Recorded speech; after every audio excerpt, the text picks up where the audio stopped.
I am at 15 2nd Street for the ribbon cutting of the Flour Bender Bakeshop.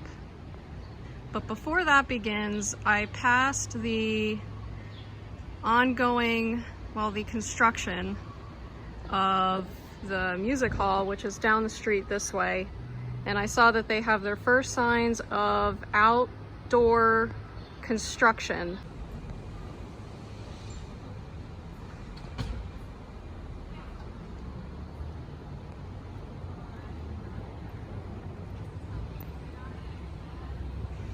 So here we are at the front entrance. The front entrance has sort of been in that vicinity. That's where the proposed marquee would be. But here is, I believe, what is supposed to be the general public entrance, which I know as part of the proposal was going to be getting a bit of a facelift.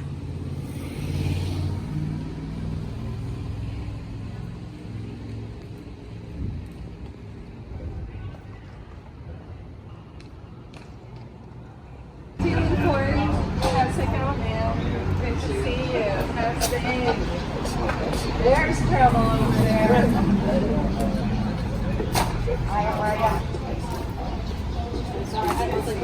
No, you're fine. Can you hold this one side? One of his pieces, actually. Yeah, really good offer. He's very good. Cool. Yeah, Bob Gully is. You're good. You get to be in the middle and cup with the center.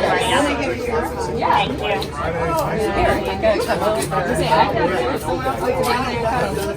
you. Joseph, you get in too. Because you should also say things like that. No, that's okay. You're family. What do you call him? Robert or Bob or? Okay. All right. Yeah, sorry. Sorry. Thanks. All right. So what we're gonna do is we'll grab our pictures first. Okay. So with all the cameras, look at all of them. Okay. Focus on it. Yeah. And go from the left to the right.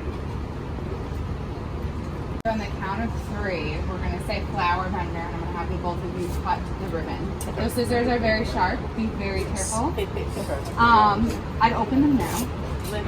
Yeah, you did. Get ready, and then put it through the ribbon. And then on the count of 3, I'll have both of you cut it. Okay. We're ready. All right. 1, 2, 3. Flour Bender! Woo!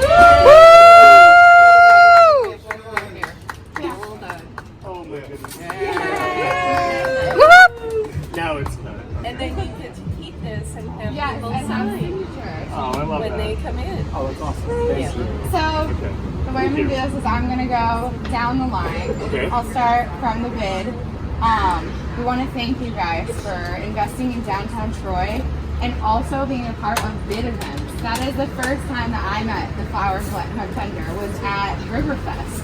You guys applied to be vendors at Riverfest. I got to try your Pop-Tarts, which was amazing. If you don't know, they have the best homemade Pop-Tarts. On top of that, they then came and did Pride Night Out. So I'm so happy to see you guys already starting in downtown Troy and then completely investing in this. This is a great spot, a beautiful place you guys did with the inside is incredible. So proud of you guys and so happy to have you. Okay, Mayor Mantello, so thank you so much, Louis, and I apologize, Joseph, thank you so much, Joseph. I am so thrilled to reinvent this building. You know, Heidi, who owned it prior, it was a real void when Heidi left. So we are so excited to have you restore this building, reinvent this building, and really be a part of Troy. Thank you for investing in Troy. On behalf of the people of Troy, I'd like to say thank you for your investment.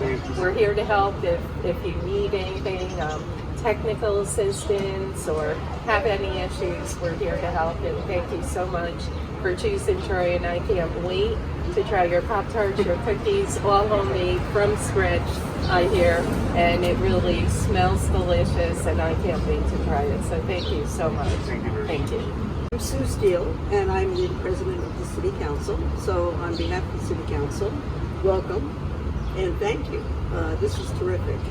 This building, I have many memories of lovely cocktails and oysters in this building. So now I can't wait to make memories with Pop-Tarts. So thank you for investing in Troy. Welcome again. Appreciate it. I'm Lori Kennedy. I'm here from the Rensselaer County Legislators. I apologize. Dan Casale as well. So we just want to welcome you to Troy, and I can't wait to try one of the salted chocolate chunk cookies. Congratulations and welcome to Troy. Thank you so much. And I'm Dan Casale. I'm here on behalf of Senator Ashby. You can make it. You're welcome to come to Troy. I'm sure you'll do well. I'm looking forward to coming back soon for your gluten-free stuff, which you're going to make. Especially for me, you said, right? Especially just for you. But I'm looking over here, and you said about the oysters and stuff like that. But I know Trails had a poker store, and I think this might have been the place. I'm not sure. Harry might remember Trails, right? Was it right here or next door? But by the way, I just want to congratulate you and wish you the best of luck. Thank you so much. Appreciate it. Oh goodness. Okay. I'm so grateful. Thank you all so much for coming. This is really special for me.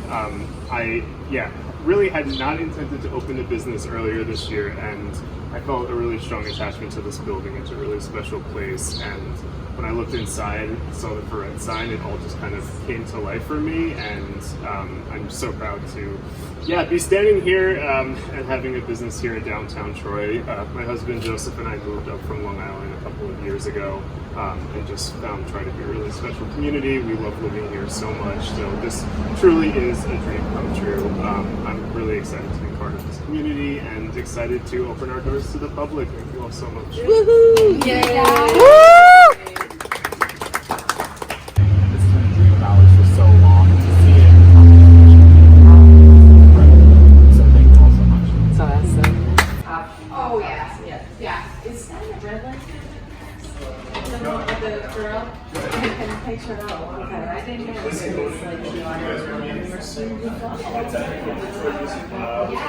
Yes. I know. She told me yesterday, doing their concessions on the game. This order yesterday. But I'm like, whatever I'm doing, I heard. It's really hard to write off. No, I'm not doing it outside. No, we're going to have our tables outside. Oh, you will do it. You're good. Yes. Can you also put a strawberry pop tart in there? Thank you. Thank you so much. Looks good. Thank you. Looks good. Yes.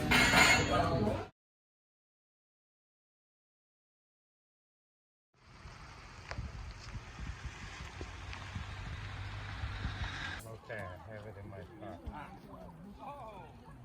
Yes. What's that? This is something I can actually for you.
state.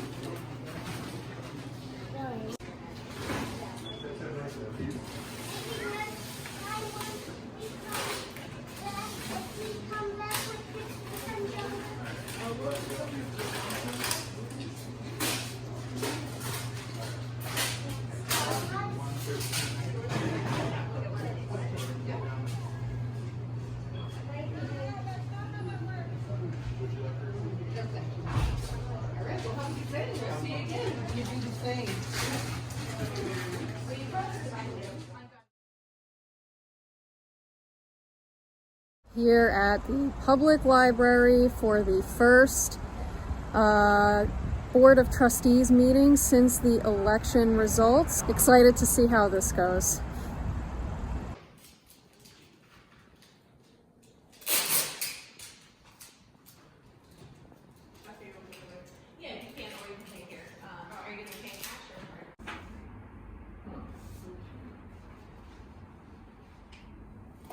I never got a chance to ask you. Did your ice cream melt? We'll get my report. We met briefly last Friday. Sorry, I'm on purpose. I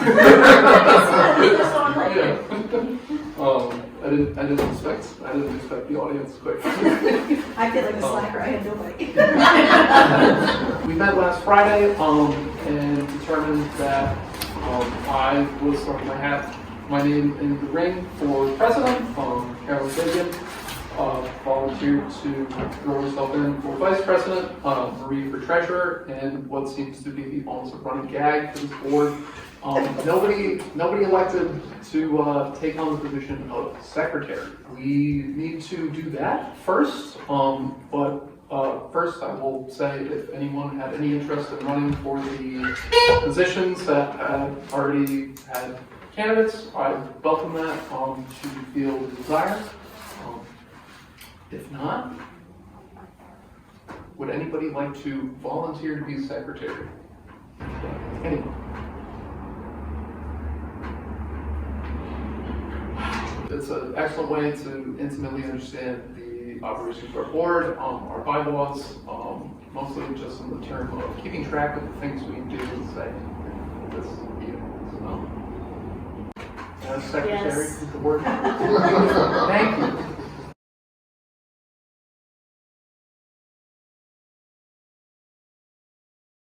So I want to understand what the scope was in the contract.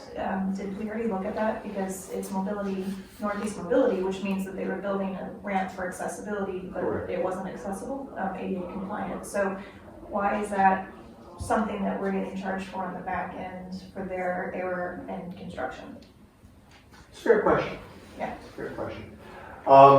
There's no contract that I'm aware of. There's a proposal that was received. The proposal included a sketch showing the proposed configuration of the ramp. There were no dimensions on it, but the stated that it would be ADA. So.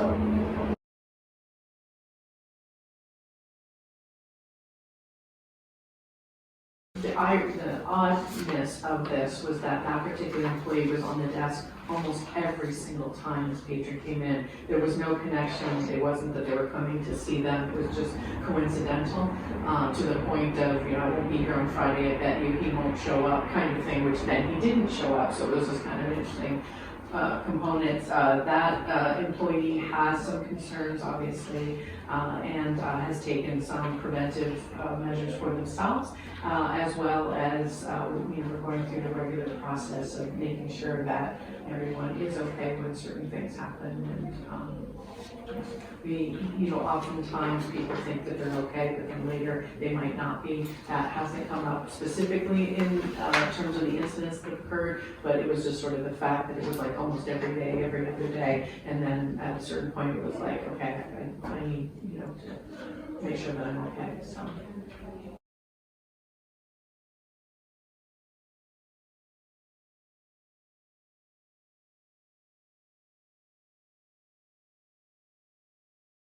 I have some concerns with the conduct of the election.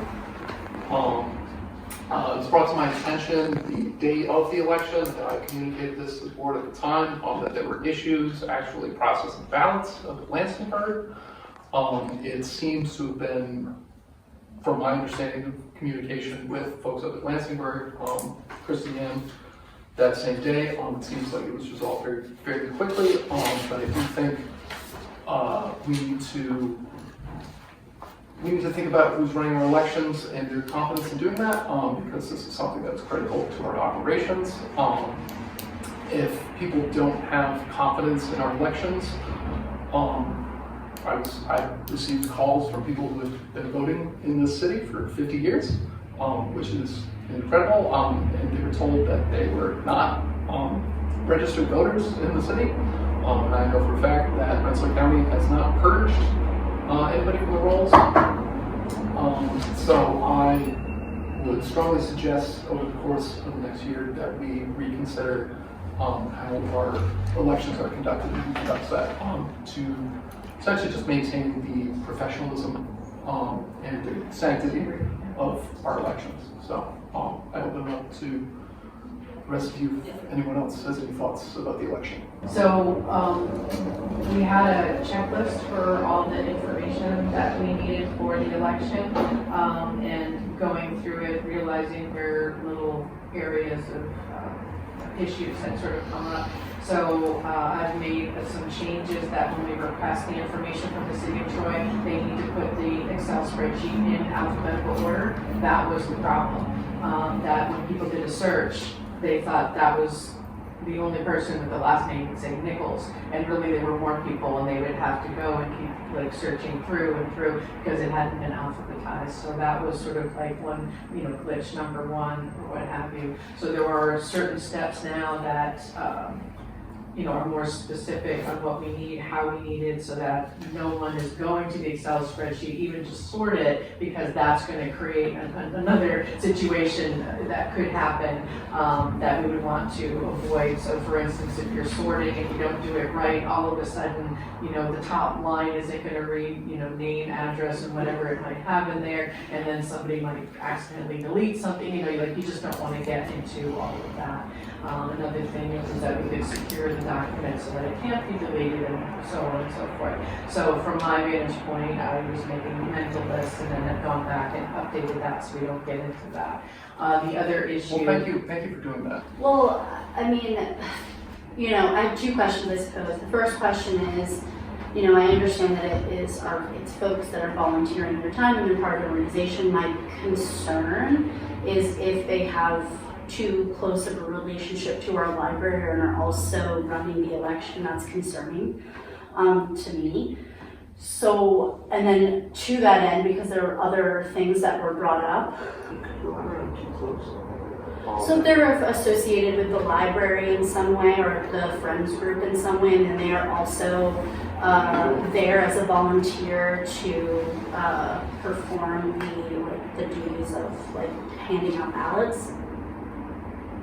The League of Women Voters do many elections throughout all the libraries in Upper Hudson. I would imagine if there was an issue, it would have probably come up by now. Just as information. Right. I mean, they're ordinary citizens. I don't think that someone might be members of the Sure, library. and okay. So Freda, for instance, is the president of the Friends group and was also running the election. That just seems like not that I'm implying that Freda would have been doing anything that was that was unethical or something she shouldn't have. That is not what I'm implying. But what I'm implying is the appearance of that, and I think that is an issue. And I do understand that there are folks who serve other municipalities, and so therefore there is no conflict. Right. But I was not aware. thought that was concerning. And so then I guess my quick follow-up, I understand you want to hop in, is what will the process be, and maybe this is at the end of this discussion, what will the process be for us to look at this? Will it be a special meeting? Will it be a committee? What will it look like for us? Does it already fall into a current committee? Has this ever been done before? No. My understanding is that at some point we all get together, I haven't heard anything or seen anything yet, to go over what worked, what didn't work, and all that. my relationship with them obviously only started a little bit ago, and we did have a meeting of, these were some problem areas that they noticed and whatever, which we mitigated, especially during the budget presentation and candidate, meet the candidate, but then of course new issues came up, so I've got my list for that, and so we can certainly go through and meet with them and then make sure that our checklist has all of the pieces in place and all of that to avoid these kinds of situations. Freda, just in the interest of everyone's time so we can get through the agenda, I'm going to ask you politely to wait for the public comment period at the end of the meeting. So thank you.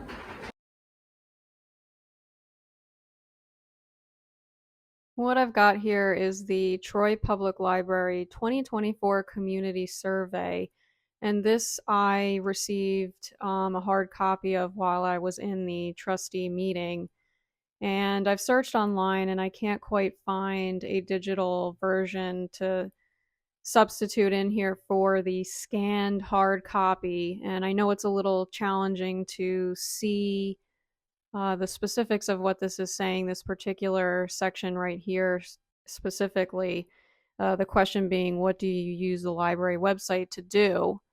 And so I just wanted to include it here very briefly to give a little bit more context into what's being discussed.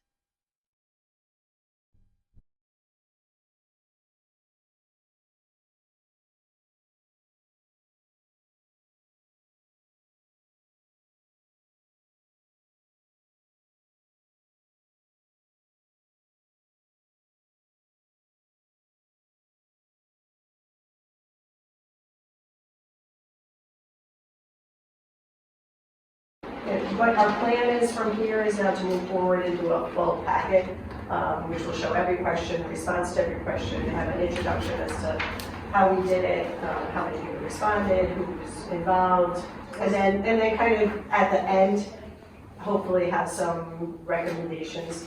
That I think we could do more focus groups or going out to meet community leaders and surveying them on what their needs are. So there's different ways I think we can do the same thing and get different information, but I would not recommend that we do a full-out community survey like we did on this. And I want to say we had less than half a dozen negative stuff. Yes. Ultimately, we found more people that did the survey that use the library. So we do need to target people who don't use the library and find out how. So that's sort of a different way of going at it. So we could do the community partners, possibly find that businesses, find that, or whatever, but that would mean the questions have to be specific to that. Or even actually be like some of the places we just went and left bookmarks, and then you want to, but maybe get ourselves to those places and stay there for a day. Right, and exactly. As people come through, like your meeting house or Joseph's house, and actually have conversations with them. And we're looking at it not only long-term, but kind of short-term. Okay, so these are some things that people mentioned that are pretty easy for us to kind of address right now, and these are the things that are going to take us a little bit longer. So that is definitely, that's the next step. All right. The election at Lansingburgh with Judy Meyer, who was president of the league for 6 years now. We recognized that that people came to us in the first half hour and was not on the list, that we knew that something was wrong. And we did not say, as you said, Alex, that they were not registered voters. We said they were not on the list.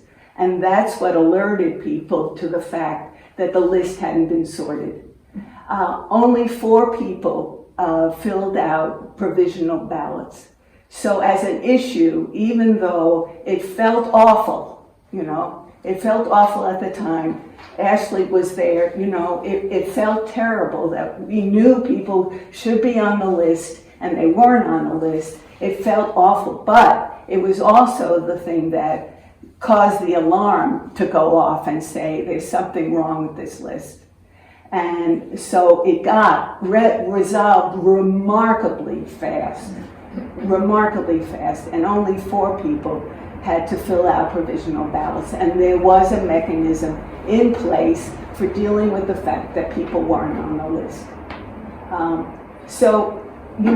I understand that you think that it doesn't look right that the president of the Friends is doing, but I am a citizen of this, and I am a volunteer, and I've been volunteering in this way for the vote for 6 years now.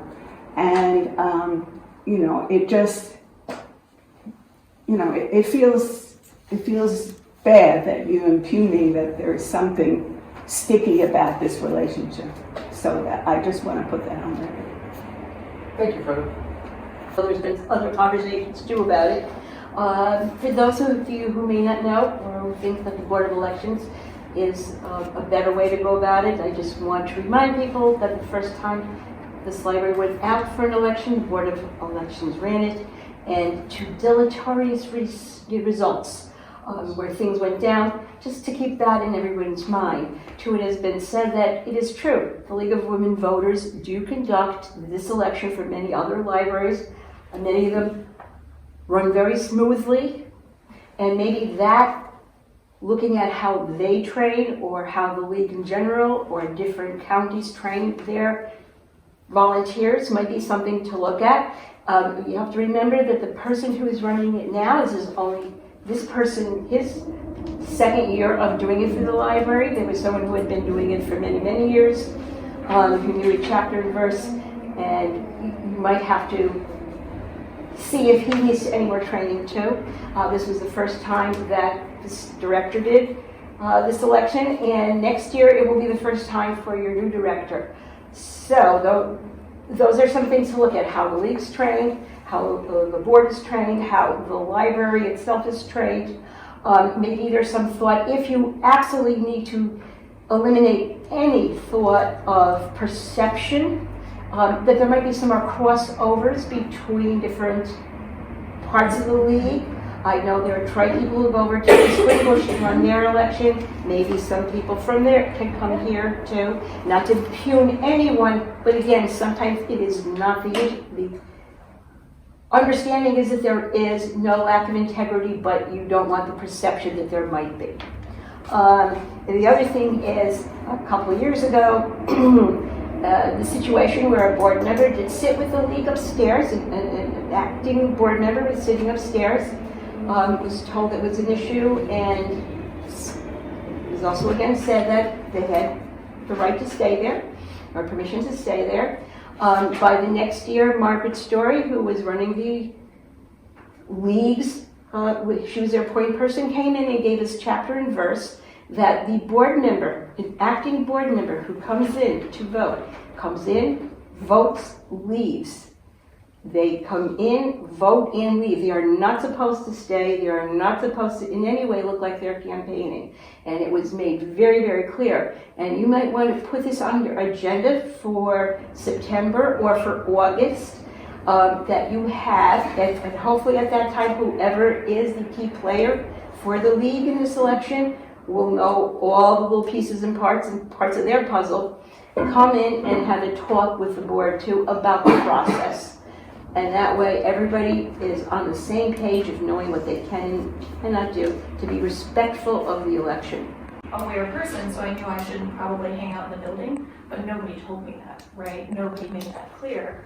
So I did contact the league and asked what the rules were in advance, and so we shared that information, but we had to seek that out on our own. And I wish that as a candidate I didn't have to, because nobody wants to be getting in trouble or unaware of the process. So I think that, and this is, you're brand new to this, I think there's changes happening. It's nice to know that on the league side there's some changes happening as well. Let's get that documentation in place, because I don't want someone to feel the way that I did, or the way that you feel, or the way that your family felt when they showed up and had to do a provisional ballot. So I think that's the point, right? In the future there won't be that frustration from literally everybody, because it was a lot of time and effort, and everyone did a great job. So just wanted to say thank you for bringing up those points. Let's get them documented, and let's not do this again next year.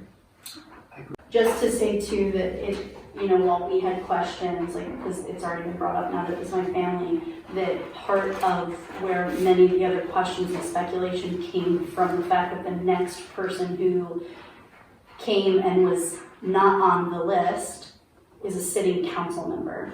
And so where these things can be kind of flamed, right, around town about whether or not we're doing things properly could very well also be coming from this other person. It was very embarrassing. So, I mean, it was terribly embarrassing. And the fact that I couldn't hear all of it. It's very hard to hear when you talk in this meeting. Besides having hearing issues, it's very hard.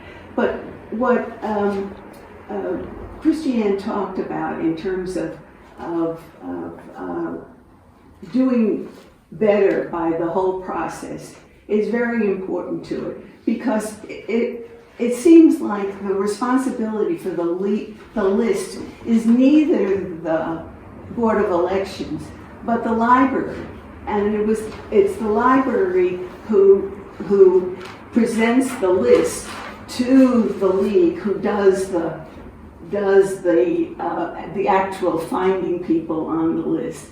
And it wasn't a problem here. It was a problem in Lansingburgh. It was a problem here as well. It was a problem. Yeah, it was in both locations. Yeah, but anyway, the reforms that you all have talked about are right on the money. I mean, they're really right on the money. And I'm sorry to feel so defensive, but it was horrible to be in that spot. I mean, it was because we knew that it was wrong. And, in this day when people are talking about voter fraud, to feel like somehow people were seeing us as an instrument of voter fraud was just horrible. It was horrible. I think just going forward, especially as when we approach the next election, we can work more closely together to disseminate information, train everybody. Albany does an excellent job. They did an excellent job last year. They did informational meetings for anybody interested in being a candidate. So they laid out, this is what you can do, this is what you can't do, this is what you would do, and when you become a trustee. And they had, how many people did they have? Like 12 people running for 3 spots or something? You should reach out to them from the league. Like if that's an issue, there are no rules on that. Yeah. All candidates were asked. I'm not the person to do that. So you have to. But you are the person who brought up the concern, and so I would make sure that person knows that that's something you should do, is to reach out to them about why they'd like to get involved in library board elections in the same way that they've established their involvement in school board elections, which are also non-partisan. Good morning. So this is going to seem a bit random, and perhaps this is in line with a lot of this channel, which kind of bebops around and may seem a bit random at times. A friend of mine suggested recently that I look into the Masonic Freemason sort of history of Troy, should there be any. And I literally just Googled, how did I Google it? I think I Googled Freemason or Masonic. Oh, I Googled Masonic Library in Troy, New York. Not consciously aware if there even is one. Although I do know of I don't recall exactly what the name of it is, but it has some kind of Masonic ties, I believe. It's up on Brunswick Ave. Interestingly, let me just pull it up here really quick. So the first thing that came up was this 19 3rd Street history website of this AI Center of Excellence.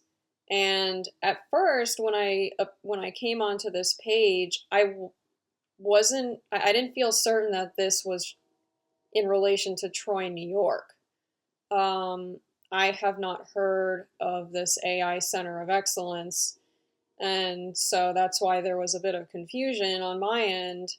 But immediately as I started reading here down below, Troy, New York, Troy, New York is a city rich with history and intrigue. From the Industrial Revolution to the emergence of the technological revolution, it has found itself uniquely situated as a stage for worldwide transformation. The AI Center of Excellence is dedicated to contributing to that legacy of transformation. The AI Center of Excellence is located in the heart of downtown Troy and has a unique history of its own. Follow the timeline below to learn more about 19 3rd Street and the ongoing evolution of this space. So I found that very interesting, and I wanted to know where 19 3rd Street was, so I quickly looked on Google Maps and came to this building, which I am very familiar with. It's right in the center of downtown, and it doesn't quite resemble the depiction on this website. Now, I don't know how old this website is. I'm not certain whether it is, to what degree it is continuously updated. I have not perused it any further than this very sort of brief introduction. I am very curious about this timeline, but before I got into that, I wanted to know where specifically in Troy it was referring. So when I found that this was the building, I've passed this building very often. It's right across the street from the Atrium building, which has also been in discussion for a long time about redevelopment. There's been talks about the city administration moving its offices here, City Hall here. During these sort of winter months, this is where the farmers market is held, in this building here. So there's a lot of historical elements in this area alone, on the street alone. A lot of these buildings, a lot of the buildings towards the intersection down here, this particular building, going back to this 19 3rd Street, what's interesting is now these spaces, this space down here, I've been to it once for a presentation about transportation. I believe their focus is on partnering, or it's some kind of sort of city development space, which is interesting. Yeah, okay. The Future of Cities and Urban Sustainability Lab. An exhibition space and urban room.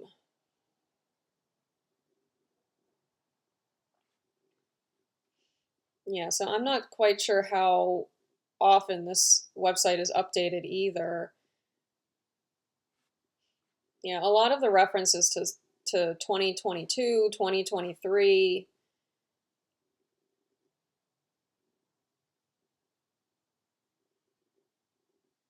The Focus Lab is a dynamic, interactive exhibit space that showcases sustainable urban design solutions.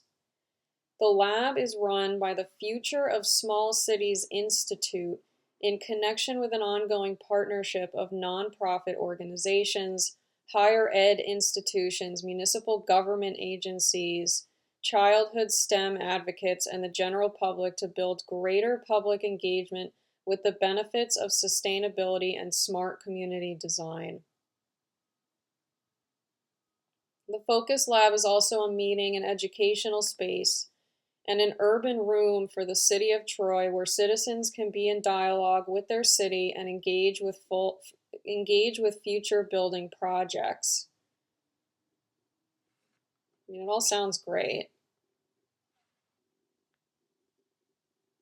Yeah, so I'm not really sure what's currently happening.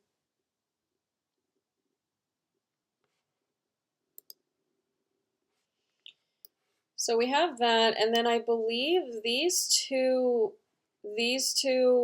units on the ground level may still be vacant. I might walk past this building to get a more updated shot, but what I found the most interesting when I first saw this Google image, and I've seen this before, but I don't know that I've focused on it to really dig and explore any of its history, specifically talking about the building, but also when zooming up here, there is clearly sort of I believe that's the Masonic and I sometimes interchange Masonic and Freemasonry. I'm interchanging them right now. If that ends up being an inaccurate interchange, as though they're synonymous, then I will correct that. It may be inaccurate to interchange them like that. But this symbol definitely appears Masonic. Let's see.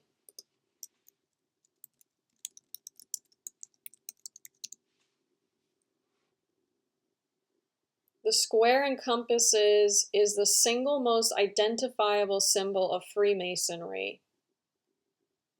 Both the square and the compasses are architects' tools and are used in Masonic ritual as emblems to teach symbolic lessons.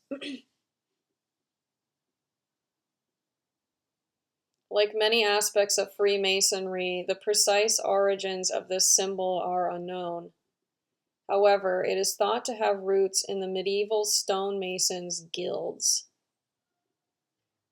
Of course, for modern Masons, the square and compasses symbol has a unique, profound meaning. It resides at the heart of Masonic lessons, beckoning all brothers to live a life that is honest, true, and dignified. This symbol consists of 3 core elements: the square, the compasses, and the letter G. The square, or builder's square, is 2 equal flat-edged metal or wooden arms fixed that form a perfect right angle. This tool is critical in stonemasonry because it allows craftsmen to draw and carve perfect square corners. Having perfectly square corners when building is critical to ensuring buildings do not lean and are structurally strong and sound. In Freemasonry, this symbol is used to teach lessons of morality. The notion that being square in your actions implies being honest and fair. It's interesting. I feel like commentary qualifying someone, if you will, as square, it's just reminded me of Charlie Brown. It's the great pumpkin! He's rising up out of the pumpkin patch!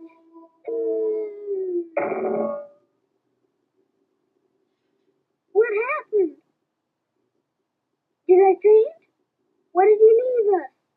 Did he leave us any toys? I was robbed!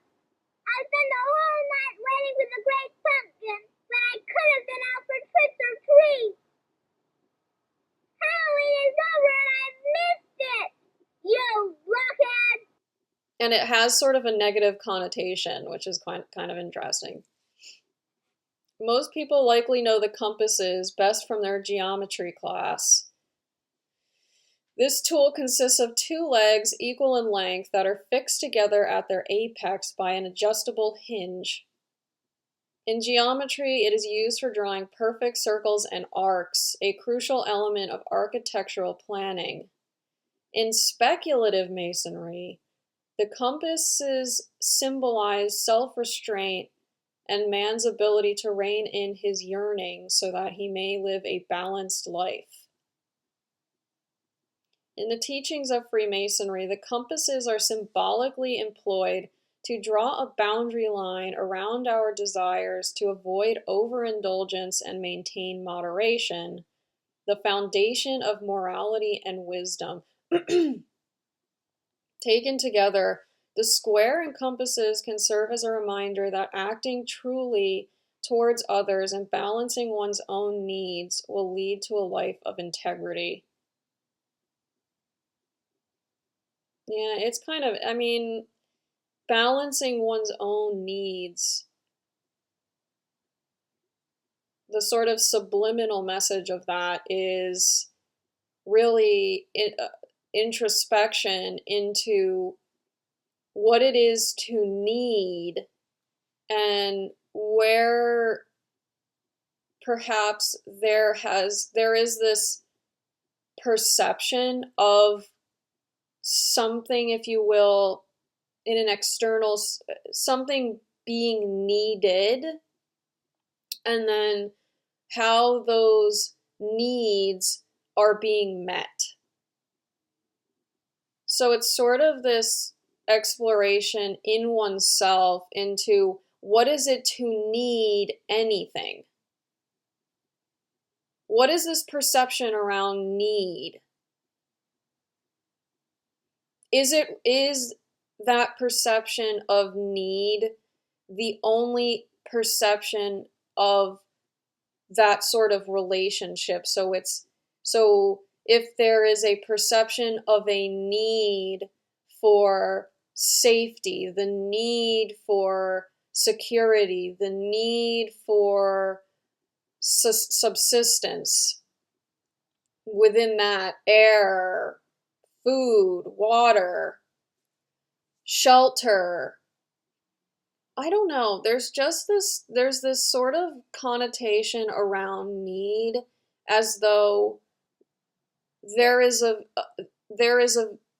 victimization to that need, as though the need rules, as though the need predominates over the sense of oneself and the relationship, if you will, to that need, as though the need is the master and the experience of oneself is the sort of servant to that need. And there's fear in that. There's sort of fear in that quality of relationship. And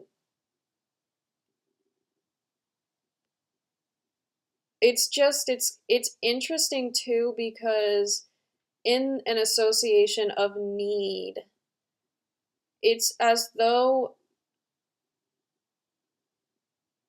if that need is not satisfied, this is perhaps where the fear comes in, the fear of not having that need satisfied, then the experience of oneself is at an end, so to speak, is not taken care of. And that also sort of implies and is grounded in a perception that there is not a sort of life force beyond the experience of oneself, and in that sort of egoic kind of contracted sense. There is this perception that there is not anything sort of beyond that contracted sense of self that takes care of life, that takes care of itself, that takes care of the needs, if you will, organically, sort of naturally, sort of in I hesitate to use the word systematic way, but in a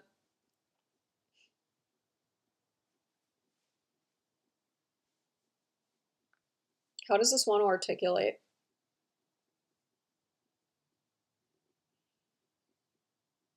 That there is a force, there is a sort of power, if you will, there is a power beyond that which is perceived as one's, in an egoic sort of contracted sense of self's power to satisfy that personal that personalized experienced need.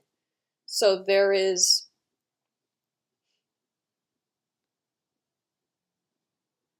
and this can often sound as though it is an advocation for letting go, being in the flow, letting life provide for you, letting life take care of you, and just sort of throwing your hands up and being present in a sort of surrendered nonchalance. And to a degree, that is accurate. And yet also to a degree, it's not quite experienced as so reckless. And I've explored a bit of recklessness before in a prior video, this notion of recklessness. And it's not that quality. There isn't that quality of recklessness, although that perception can exist. But the experience of it doesn't feel reckless. It feels very, well, it feels trusting. It feels knowing. It feels integrated. Words. So I suppose in balancing one's own needs, I just find that rather interesting, a rather interesting phrasing in connection with leading a life of integrity. And integrity is something that I have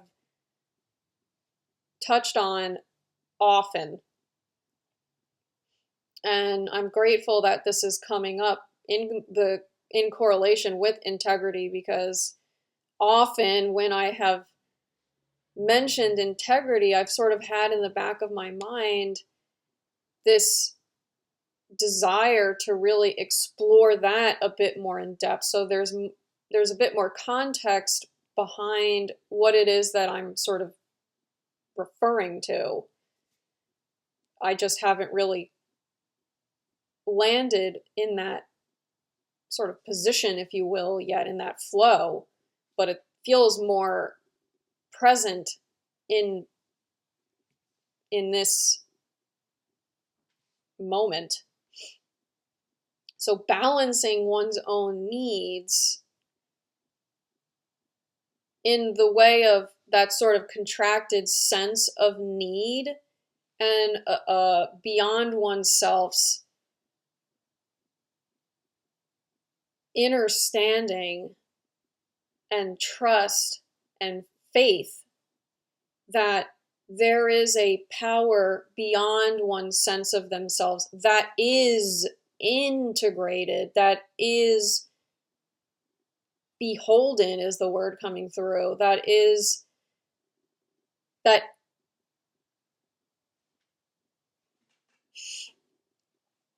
for lack of a better phrase, that is one's sense of self at a deeper, sort of more fundamental, if you will, level. The needs are already taken care of. It's the perception that needs are not being taken care of. It's the perception of a sort of privatization of, now I'm getting a little like totally into territory that I'm not really sure what I'm saying, but, and I also kind of feel like I am sort of rambling. I am sort of being really long-winded in this, and that's okay. I'm practicing this notion of like really just talking to myself, talking to my future self, if you will, and sort of this rabbit hole of needs. And this is something that I've often talked about with myself in my own sort of life, in the perception of needs for that needs to be satisfied for life, if you will, to kind of continue here, and having a lot of conversation and dialogue with myself and around the perceptions that exist around what it is to need, what it is to be beholden to a sense of need. in a quality that feels that feels as though I am a servant and a slave to a master, which is the need for something, for someone that is sort of external to myself, if you will, that is sort of perceived externally, as though this externalized master is, there's this relationship of the egoic sort of sense of self's dependence on satisfaction of that need. And I'm not saying that that's wrong. I'm not saying that that perception, that the need in that sort of perception doesn't exist. It's just that the perception of need in that way, and that sort of framework and experience of relationship with need, doesn't have to be the only perception, the only experiential relationship with need, to the point where need doesn't feel so needed. The perception, the relationship of need in that sort of slave-master type of relationship isn't needed anymore, because the perception of what is needed is brought back, is sort of reined back to the self's understanding that that need is already taken care of, that that need is already satiated, is already satisfied in a sort of impersonalized, bigger picture, beyond one's egoic sense of self way. And I know that sounds really abstract. I say that a lot. It's sort of my own acknowledgement to myself in saying it. And so that the need, the perception that which is needed is outside of the self, is external from the self, is brought back in, so that perception of what is needed is already here, is already present, is already satisfied, is already taken care of. And leaning into the experience and exploring the experience of what that feels like. The need for security, the need for safety, the need for subsistence, the need for shelter. So perceiving it maybe not so much even as a need, but as something that already is, if the word right is coming through, but beyond that, the perception that it is already an aspect of oneself. It is not separate from the self. Shelter is not separate from the self. Subsistence is not separate from the self. Security and safety is not separate from the self. Those are resources that are not quote unquote needed necessarily, because they already exist within oneself. And I know that it sounds kind of strange to say, how does food exist within oneself? But this is on a very energetic sort of spiritual, in a spiritual sense of self. And that feeds aspects of the self that have that sort of power, if you will, to shift the perception of relationship with the externalized world, in the way that the perception of need shifts.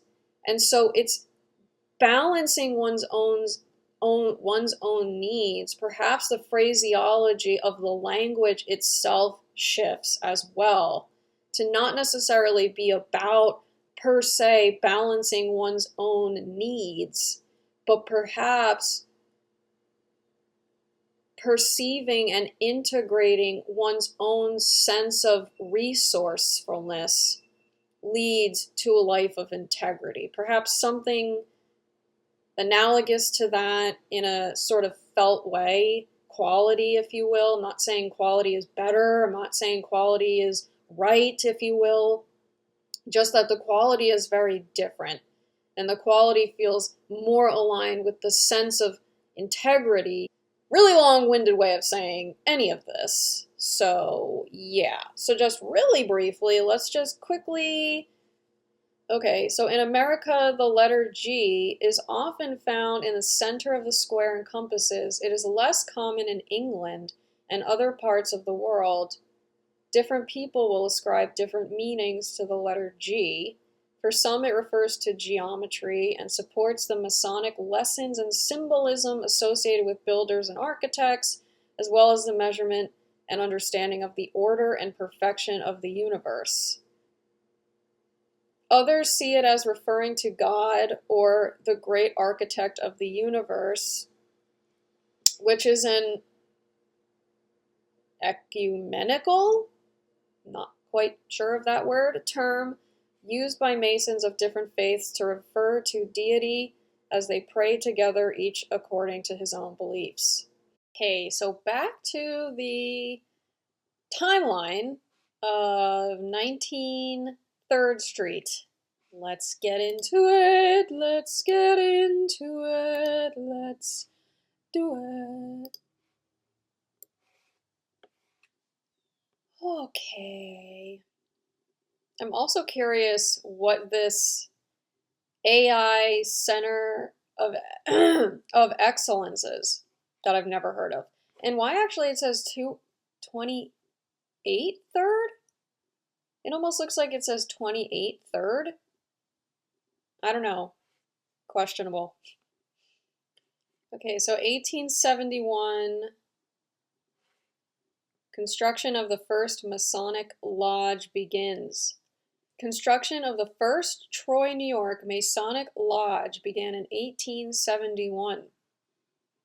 The original building occupied the spaces between 15 and 17 3rd Street, which would have been this space here, what is now Independent Living Center of the Hudson Valley. Perhaps what was once Rensselaer Center of Applied Geology. Yeah, so that's not the original building showcased here from 1871, but it was in that space. The architect commissioned was Leopold Adlitz. The carpentry contract was given to William J. Howes, while Jacobs and Nichols held the masonry contract. Construction of Troy's first Masonic temple, Masonic temple is completed. The first meeting is held on April 4th, 1872, and the cornerstone is laid in August.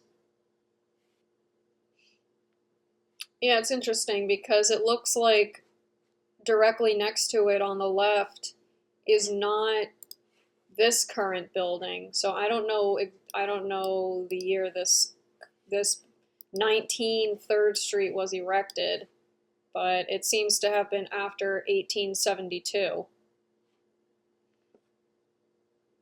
The building is used by the Troy Masonic Hall Association, which covered several Masonic bodies within the city of Troy, including the Blue Lodges, Royal Ark Chapters, Knights Templar, the Scottish Rite, the Grotto, and the Shrine.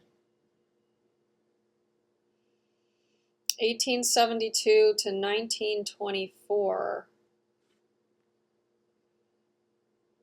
During the periods of 1872 to 1924, the building was occupied by several business and Masonic entities.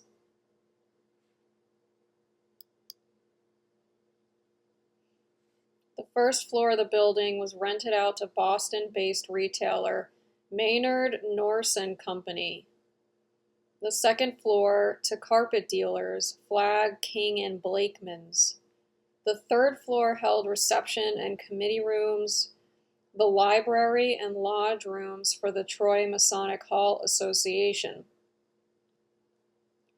The fourth floor was rented to the Knights Templar and contained additional banquet rooms, an armory, drill room, and kitchen. Interesting. Nope.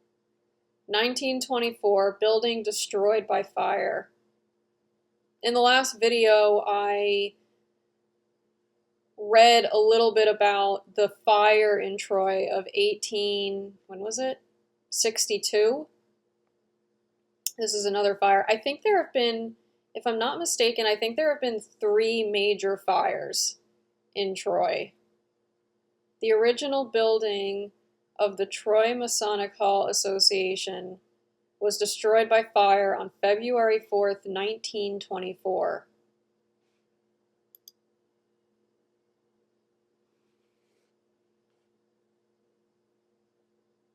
The fire destroyed the temple and the library, which housed invaluable records and regalia. Wow. Wow. A stubborn, okay, I'm going to try and read this very fine little print. A stubborn fire gutted the 4-story Troy Masonic Temple, 15 through 17 3rd Street, February 4th, 1924. After the fire, adjacent land was acquired and plans were began for a new temple. Ah, interesting. Wow. The Masonic building here was destroyed by fire today at an estimated loss of more than $300,000. The 4 1/2 story brick structure housed the headquarters of the Apollo Commandery, Knights Templar, the Masonic Club, and 2 stores on the first floor. A large quantity of Masonic regalia, together with valuable records and pictures of historic value, were lost. The drugstore operated by J.K. Drake and the store of the Northern News Company were total losses. The flames were brought under control after the firemen had fought for 6 hours. Heavy firewalls prevented the spread of the fire to neighboring buildings. The cause of the conflagration has not been determined. Wow. 1927. Construction of the new Masonic building begins in 1927 at the 19 3rd Street location. The land was purchased from Henrietta Kramer. The architects commissioned to build the new structure were Morgan and Milliman, who broke ground in November of 1927. 1929. Wow.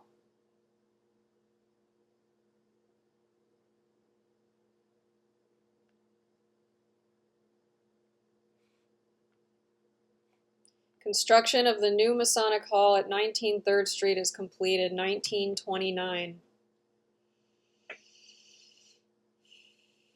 Quite the year. Looks like it's hard to tell this building next to it. It's hard to tell whether that's the same. It doesn't look exactly the same. Well, maybe the cornice up on top might be that cornice. It's hard to tell. It's very shadowed. Little circular structures. Oh yeah, there's some little circular structures. So perhaps, yeah, this might be, it looks like this is the same building. The facade is a bit different. This structure, it's hard to see brick in this structure, so perhaps the brick was a bit more covered up. I don't know, maybe with paint or plaster of some kind. But it looks like it's the same building. Even the windows with the bit of a curved architecture. You can see the little inset here of the rectangular shapes. You can sort of make it out here. Now in the Google shot, there's this giant tree here, but it looks to me like it's the same building. You even have the glass plates here above the first floor commercial space, which looks original. So this building has also been there since at least 1929. That's actually, it's nice to see that these neighboring buildings, I don't know whether they were built at the same time, but it's nice to see that they are still together.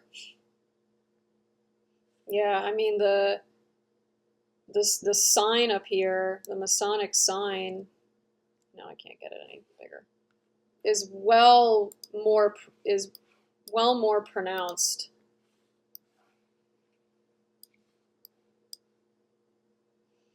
I'll see if I can try and get a little bit of a better shot of it. It's a little dirtied, but yeah, I mean, it's pretty big. Wow.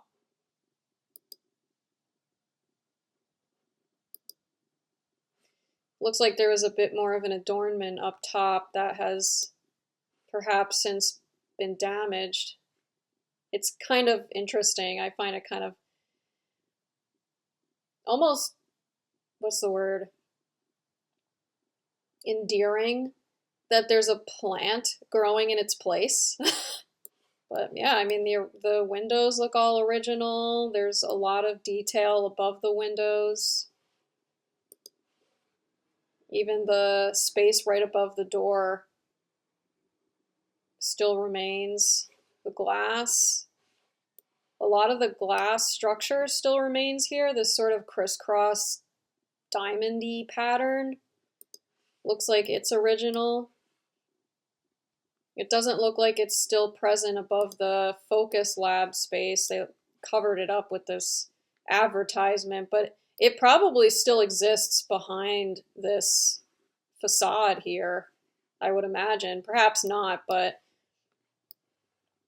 it looks like in front of these two storefronts, we have this wood paneling that looks original to the space here. So I'm not quite sure what happened to the wood paneling of the space that's now the Focus Lab, but perhaps that glass inlet architecture is still there. It's unclear. Wow.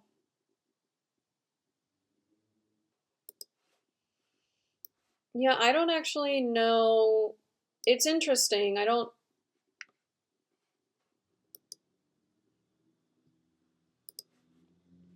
know what the actual building itself is being used for. I don't know if this is public space that you can just walk into. I'm really not sure. I don't know what the current state of the interior looks like. If it resembles anything like this anymore.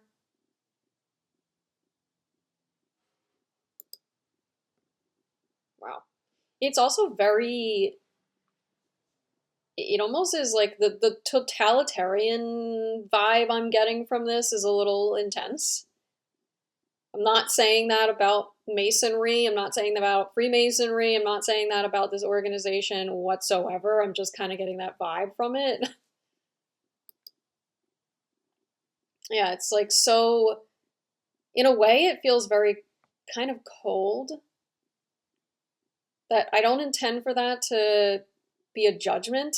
I don't intend for that to be a criticism. It's just what I'm sort of picking up immediately. But I mean, the architecture, the floor, it's interesting because the floor almost looks very worn and used, but I'm wondering if that was a design choice.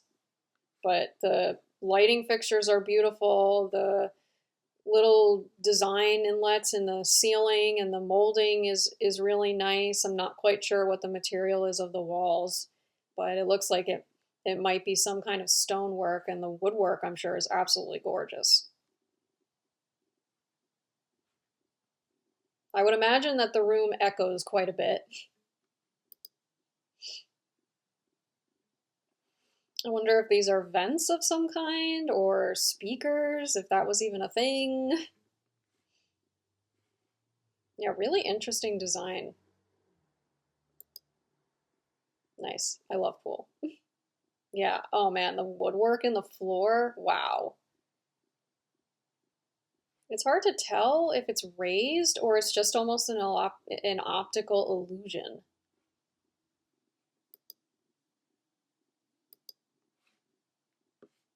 Wow.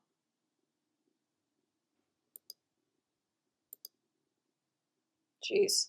Yeah. It's so almost like pristinely ordered looking. And this isn't unique to this organization. It's not unique to this particular establishment. This could go for any banquet hall. But it does look very sort of pristinely, perfectly aligned. Almost like what was being talked about in terms of the compass and, why am I thinking ruler? What is it? Compasses and whatever. Their symbol, their main symbol. Yeah. Everything is perfectly measured and perfectly ordered. Perfectly square.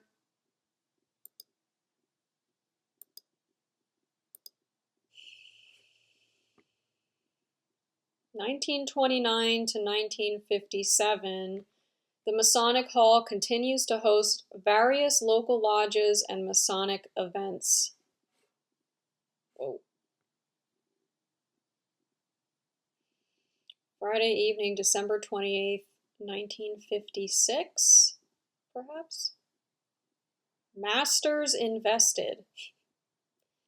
Newly elected masters of Masonic lodges in the Rensselaer-Schenectady district were invested last night at a ceremony conducted in the Troy Masonic Temple. It's interesting how the framing of investment is made in this community, that they're not initiated, they are invested. That's interesting. 1957, building ravaged by fire. Wow.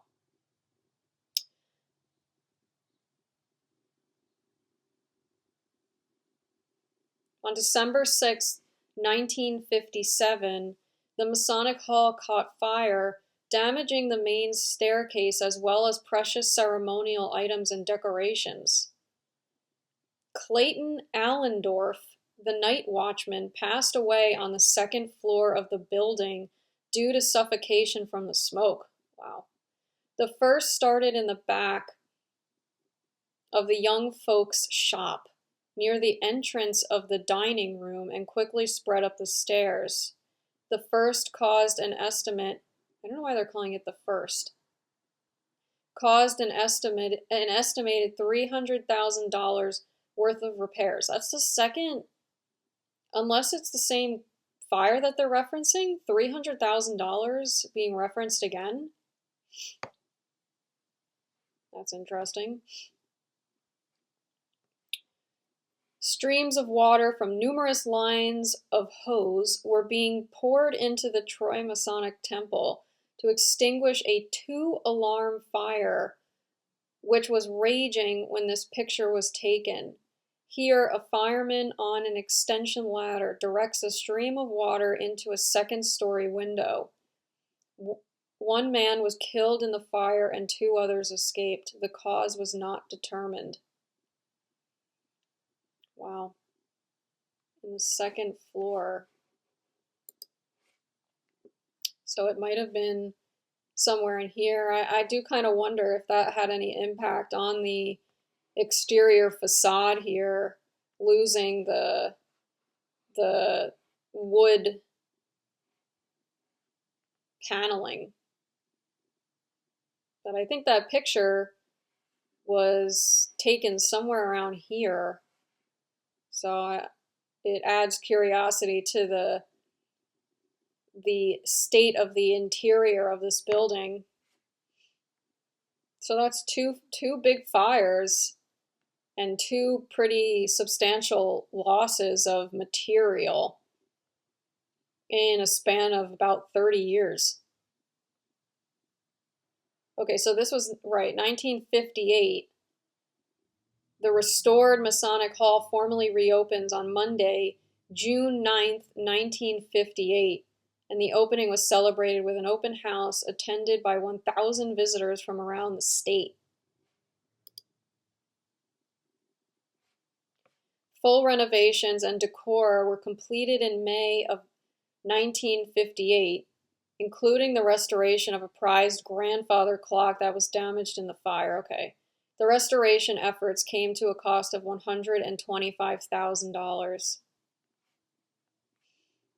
1958 to 1973, the newly renovated Masonic Hall continued to be used by various lodges and chapters within the local Masonic community up until 1973, when the building was then purchased by Urban Renewal. The quote-unquote sort of infamous Urban Renewal.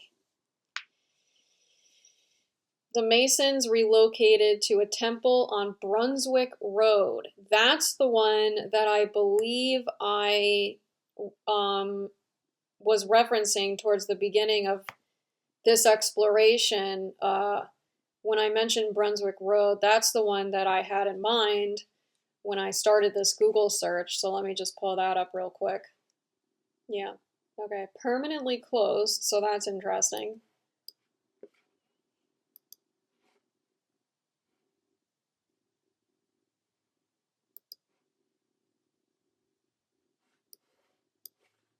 Yeah.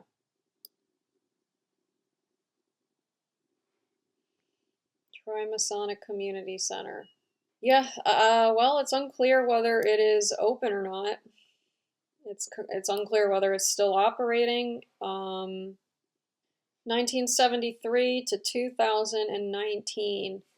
Yeah, you can see even in this picture, the facade is already, it's already transformed. The woodwork and the glass is already covered. Since the purchase of the Masonic Hall in 1973 by Urban Renewal, the building has been under the ownership of Rensselaer County.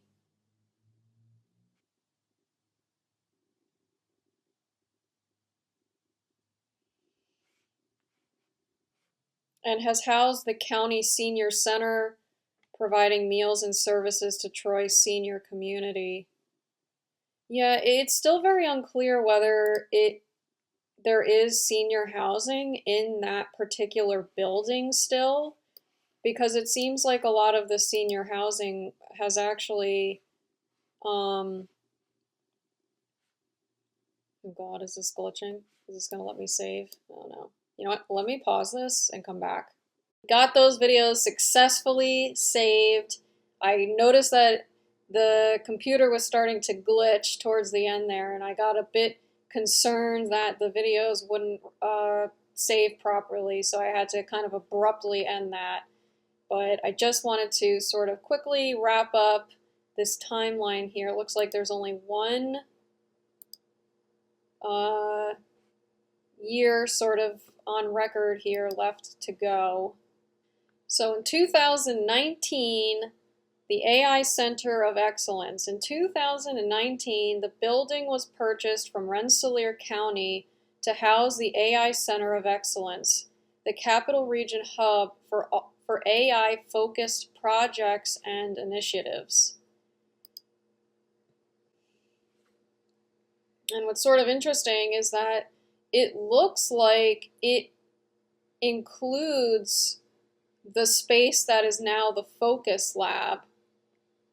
And it's unclear to me whether there was intention here of either replicating the original glass, or actually this is the original glass, just kidding, But it does look like they were intending to utilize the entire first floor building at least.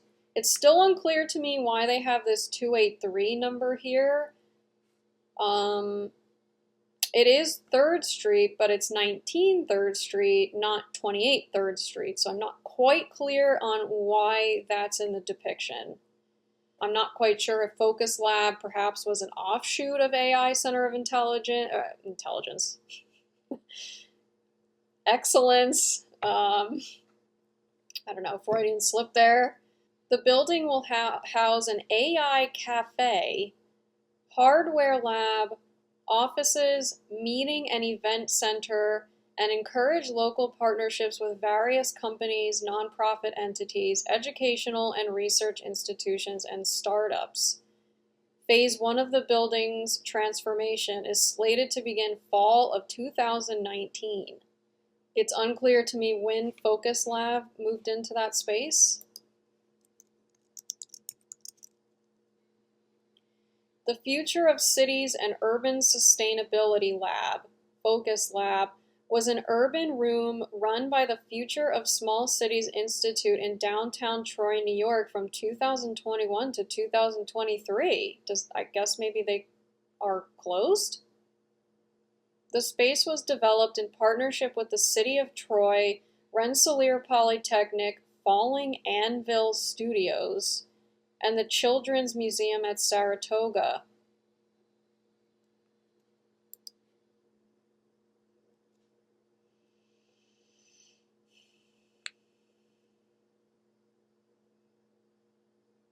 I guess technically this is 21 3rd Street.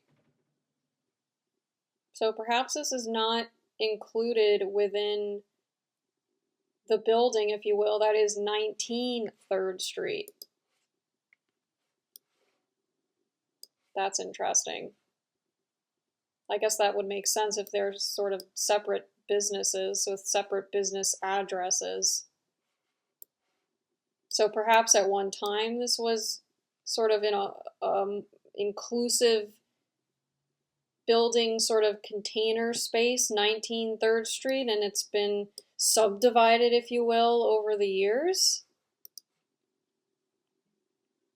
Although Focus Lab, according to Google, still has the 19 3rd Street address, so confusing.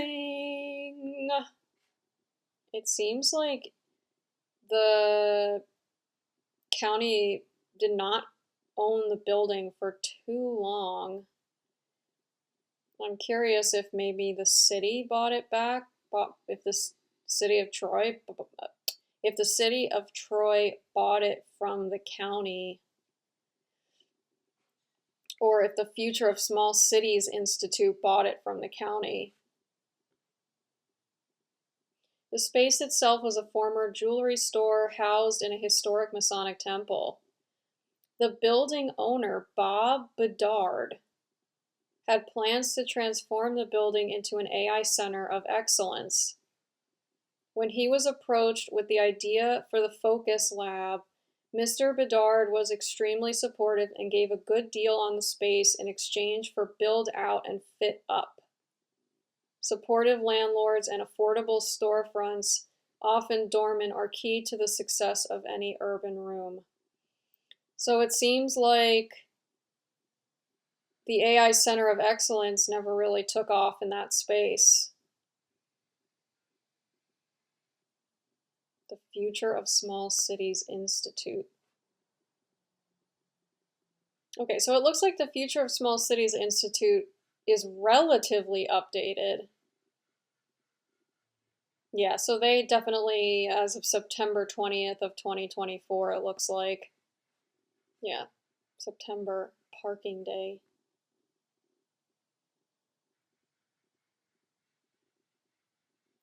Parking Day is a global public participatory project where people across the world temporarily repurpose curbside parking spaces and convert them into public parks and social spaces to advocate for safer, greener, and more equitable streets for people.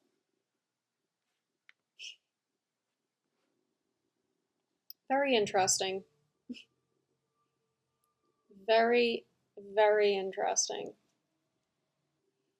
I mean, that just barely seems to scratch the surface of any sort of history around Freemasonry in Troy, the Masonic temple organization. I have a hard time believing that the organization has just sort of disappeared, has gone defunct. So if they're not currently housed in that building on Brunswick Road, then perhaps they've moved somewhere else, but it's still very interesting. There seems to be a lot of Freemasonry, the ideology, practice, sort of very intimately interwoven within the fabric that is Troy. So perhaps this will come up again. I'll sort of be aware of it moving forward, and I'm curious to see what else may come up. All right, I've made it to 1903rd Street.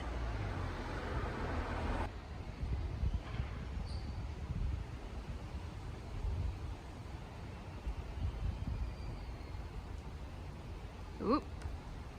Got some interesting zoom things going on, zoom issues. Let's back it up, back it up. When we bring it down to the street level, we can definitely see that the focus lab has gone. It's been replaced by a yoga studio. I'm not quite sure when that happened.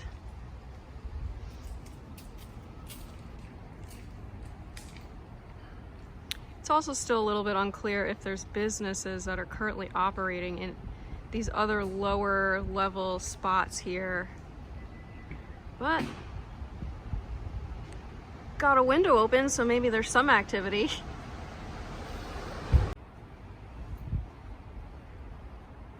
Oh, it looks like an old fire alarm on the building next to it. It's pretty cool.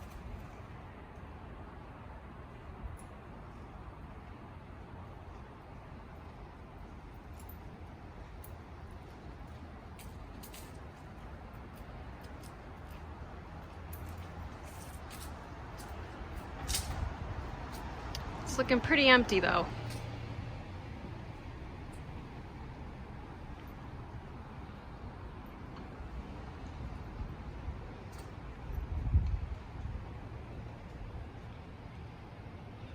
Rensselaer County Department for the Aging Troy Area Senior Service Center.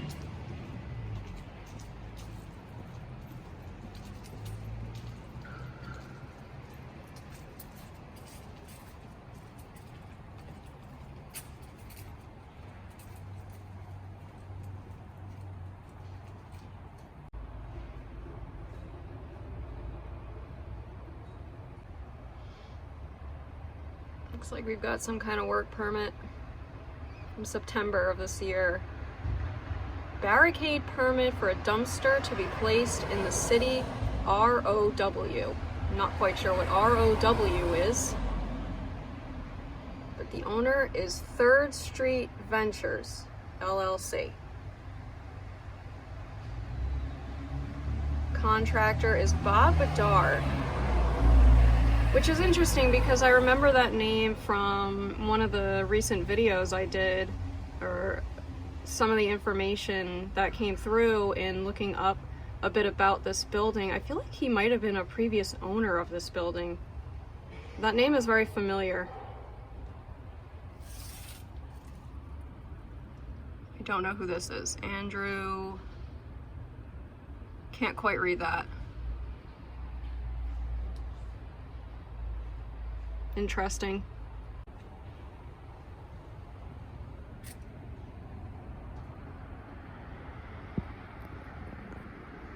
See a tiny bit. The front foyer, lobby.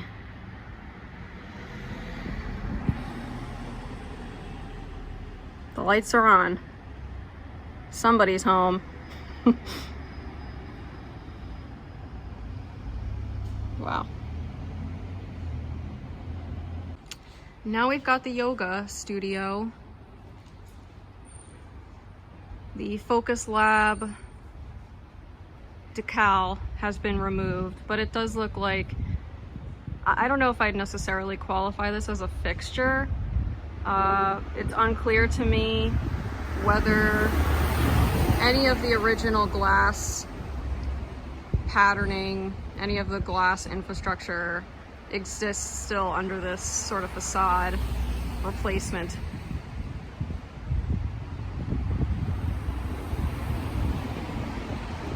It's a little bit hard to see.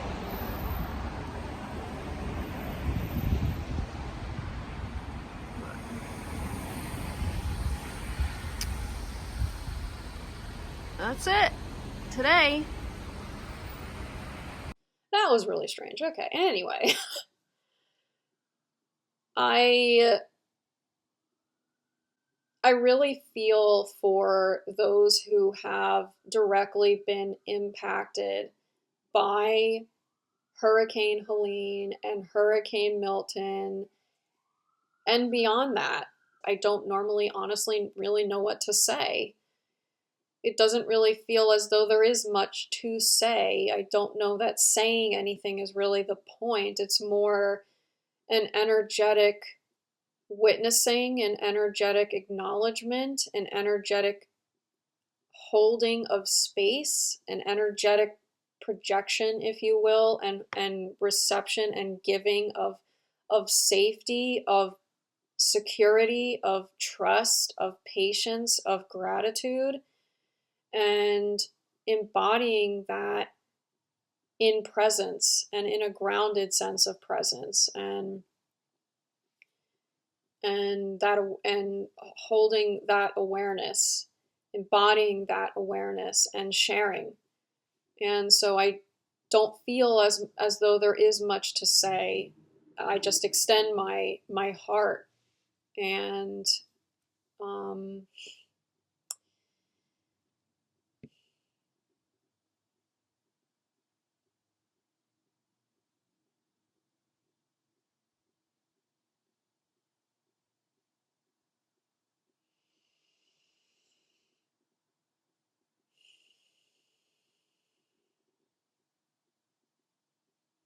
there's an interesting article I came upon this morning that brought into the awareness here an EPA rule that was newly finalized as of 2 days ago, I believe, October 8th.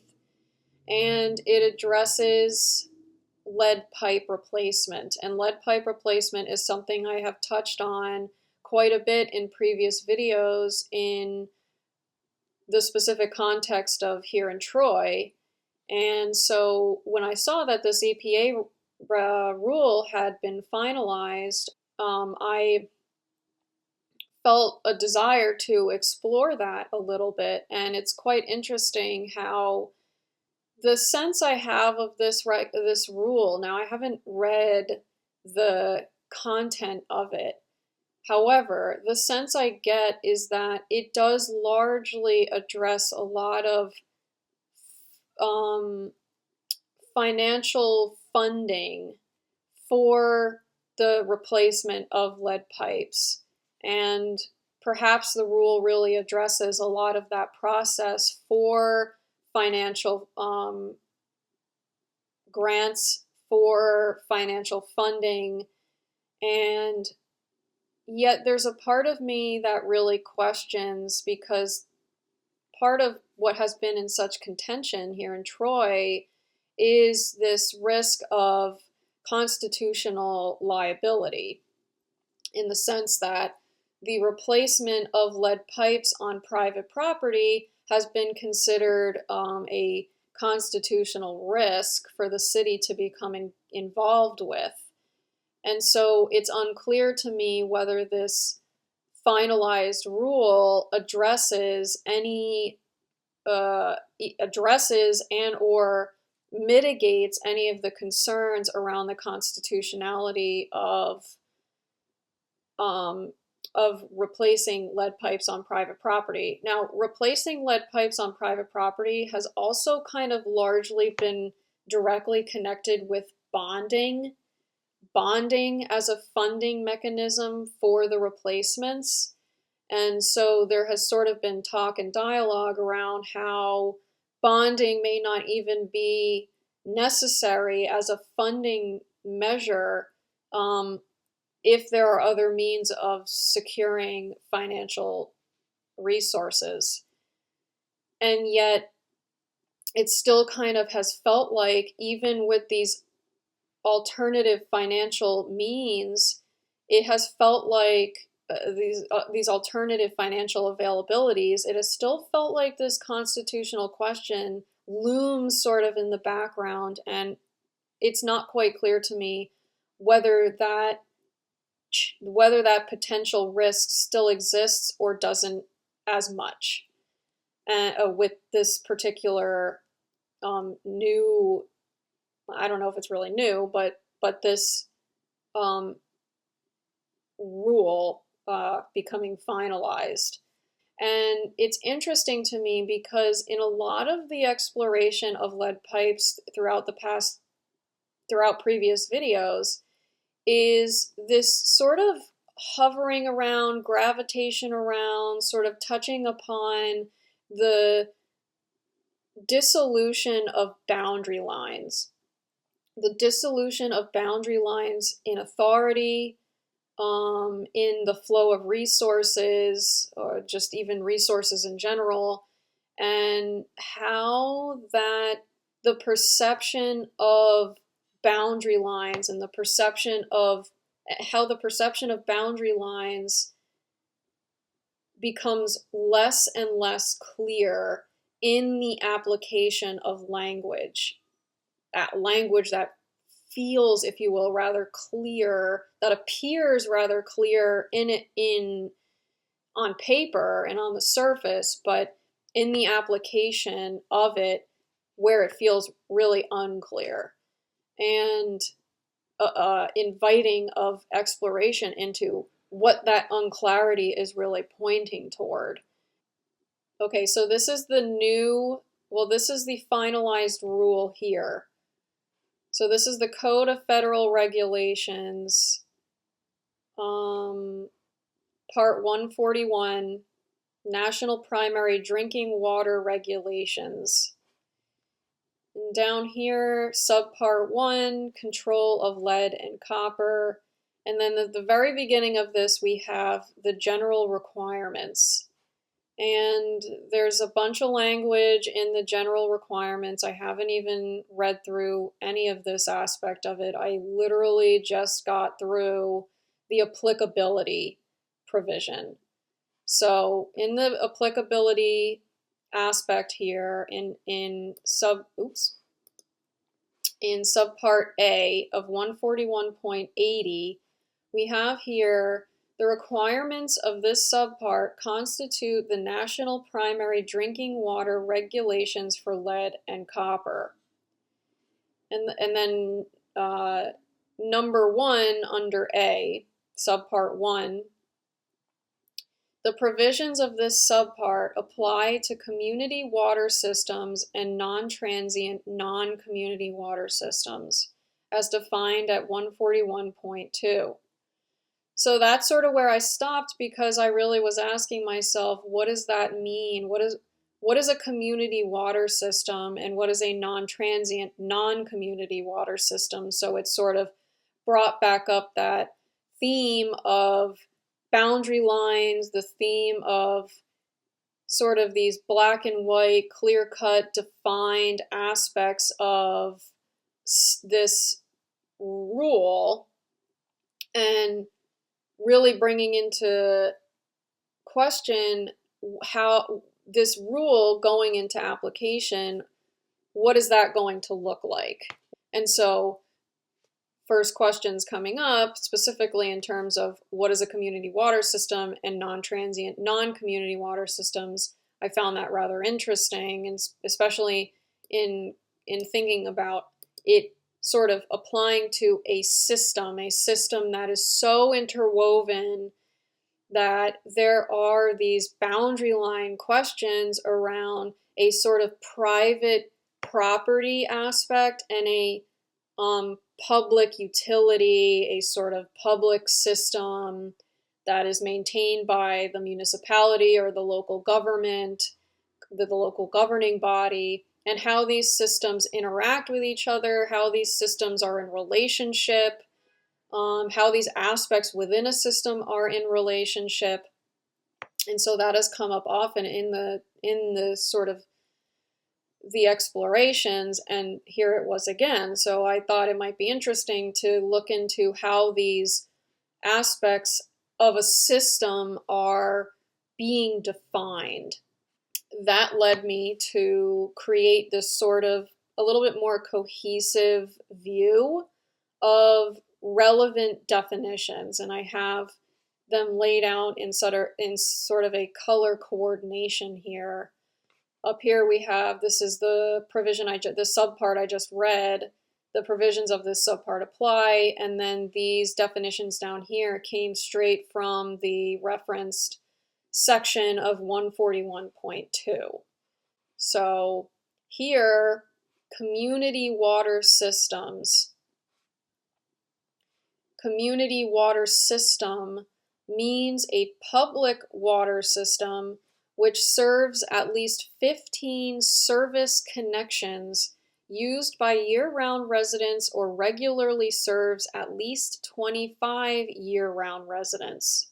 So community water systems meaning a public water systems that is in service in a very specified kind of way. Then the sort of question comes up, okay, what is a public water system? What is meant by a public water system? So public water system means a system for the provision to the public of water for human consumption through pipes or, after August 5th, 1998, other constructed conveyances if such system has at least 15 service connections or regularly serves an average of at least 25 individuals daily, at least 60 days out of the year. Such term includes any collection, treatment, storage, and distribution facilities under control of the operator of such system and used primarily in connection with such system, and any collection or pretreatment storage facilities not under such control which are used primarily in connection with such system. Such term does not include any special irrigation district. A public water system is either a community water system or a non-community water system. So the non-community water system is a public water system that is not a community water system. Okay, we've got that. A community water system is either a transient non-community water system or a non-transient non-community water system. So this is where it starts to get a little bit convoluted, which is interesting because convoluted is reminding me of the, oh gosh, I'm blanking on the term, center embedded syntax in legal language. And it's also reminding me of the, oh God, it reminded me of something else just there and I glimpsed it, but I feel like it just came and went really quickly. But it is kind of reminding me of the sort of center embedded syntax and the convoluted nature and the sort of convoluted nature of that and how it is specifically used in legal language in a way that makes reading legal language quite challenging to grasp and to understand, to understand. And so it's just kind of really interesting. So non-community water system. Oh, okay. So yes, thank you. The other glimpse I got was of the tree diagram in, oh gosh, oh my God, I can see the diagram, but the name of it, it might come back to me, it might not, and if it doesn't, I'll probably overlay it in this video here. It had to do with the center embeddedness and the edge embedding, but there was something else to it anyway. Okay, so non-community water systems. So there's so we have the public water system. The public water system is like the overarching sort of unit. And then within this sort of overarching public water system, we have either the community water system or the non-community water system, as sort of in a sort of really bifurcated, mutually exclusive, in mutually exclusive definitions here. So this non-community water system is further bifurcated into this transient non-community water system and a non-transient non-community water system. So they're both non-community water systems, one being transient, one being non-transient. So transient. Transient, what sort of comes to mind is just moves through. Doesn't stick around. So in transient non-community water systems means a non-community water system, but that is of the public water system, that does not regularly serve at least 25 of the same persons over 6 months per year. So it's an aspect of the public water system that doesn't regularly serve the same people within the same frame of time, within a sort of specified 6-month period of time.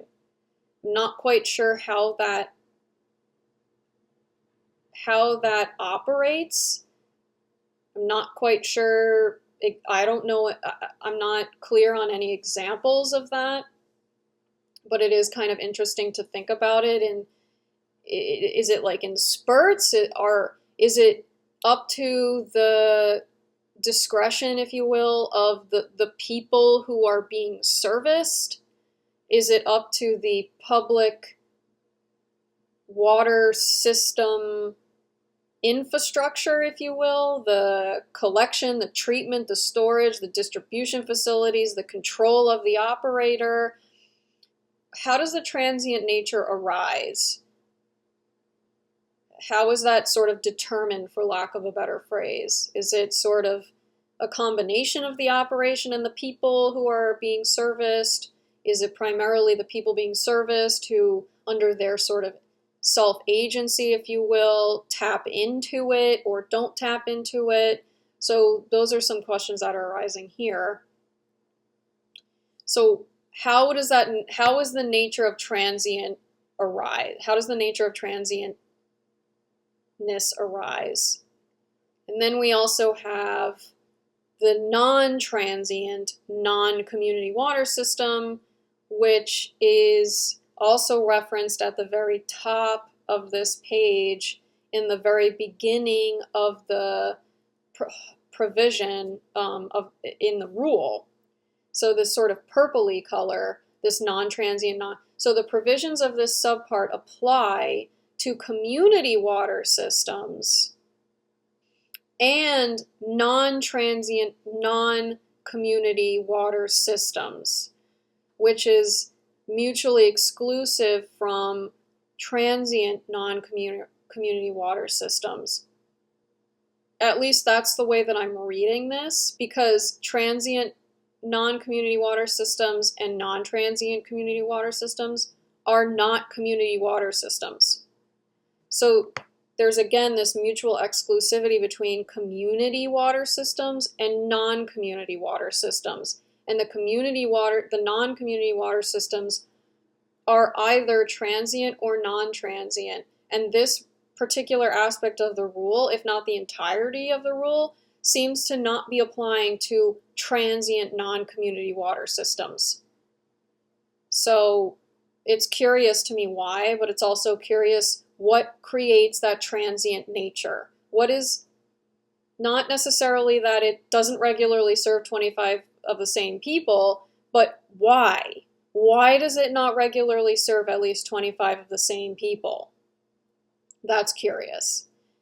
But setting that aside for just a moment, going back to the beginning here of the applicability to community water systems and non-transient, that's where it brings into the picture the non-transient, non-community water system, which then does regularly serve at least 25 of the same persons over 6 months period, which kind of feels like it's sort of this insulated, almost separate, for lack of a better phrase, community of its own, where it perhaps is not directly connected to a sort of broader community water system, where it just kind of functions on its own, it operates on its own, it serves the same people, so it's sort of this insulated, consistent system that sort of is self-fulfilling. So that's rather interesting. So now going back to the community water system meaning a public water system which serves at least 15 service connections. So here's another distinction here, is the qualification, is the naming, is the acknowledgement of a service connection, because that terminology is not used in the definition of non-community water systems. They are public water systems, but there's no mention of there being service connections, at least not that I've seen thus far. It says that they serve the same people, but it's not using that specific terminology, which to me feels purposeful, meaningful. So what are service connections? So that's in the blue, the sort of tealy blue.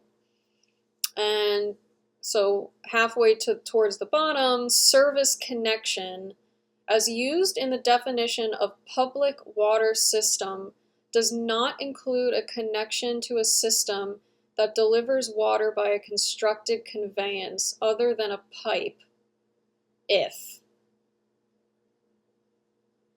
Interesting how they're defining it through a sort of exclusionary, in sort of an exclusionary framework, which honestly makes it a bit confusing as well. So service connection does not include a connection to a system that delivers water by a constructed conveyance other than a pipe. Yeah, honestly, I don't really quite understand what this is saying by service connection. I mean, and going back to the rule here, so community water systems and non-transient, non-community water systems must comply with the requirements of this subpart. The regulations in this subpart establish a treatment technique that includes requirements for corrosion control treatment, source water treatment, lead service line inventory, lead service line replacement, public notice, monitoring for lead in schools and child care facilities, and public education. Lead service line replacements must be conducted as follows. Any water system exceeding the lead action level must complete mandatory lead service line replacement. Lead service line replacement must be conducted in accordance with section 141.84G and must include public education. All water systems must prepare an inventory of service lines connected to its distribution system, whether or not they are owned or controlled by the water system, to identify those service lines that are made of lead or of unknown material.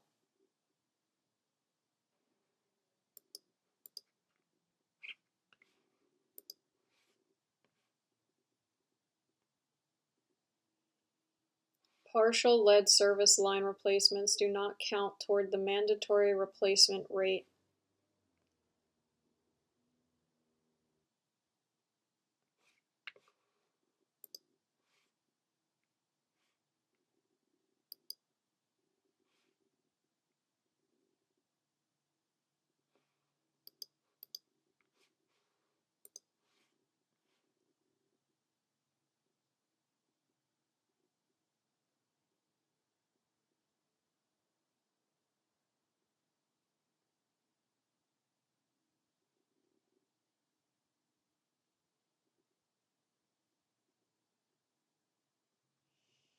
Requirements for conducting lead service line replacement that may result in partial replacement.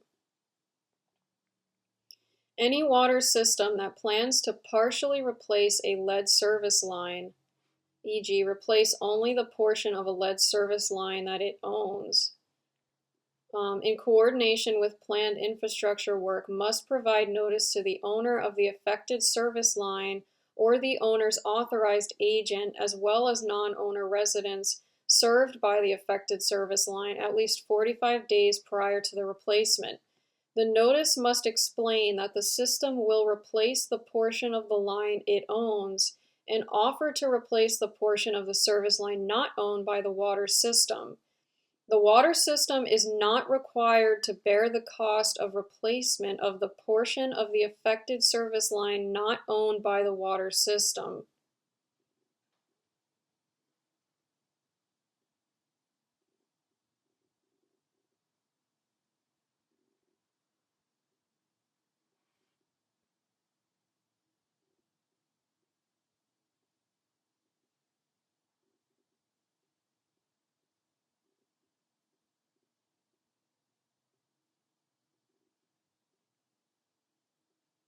Yeah, the water system is not required to bear the cost of replacement of the portion of the lead service line not owned by the water system.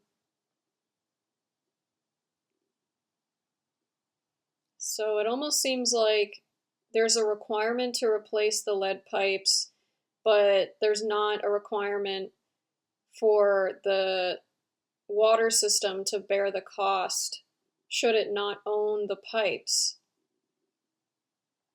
So it still kind of brings into question this sort of weird kind of gray area of ownership, of authority, where there is this sort of mandate and yet also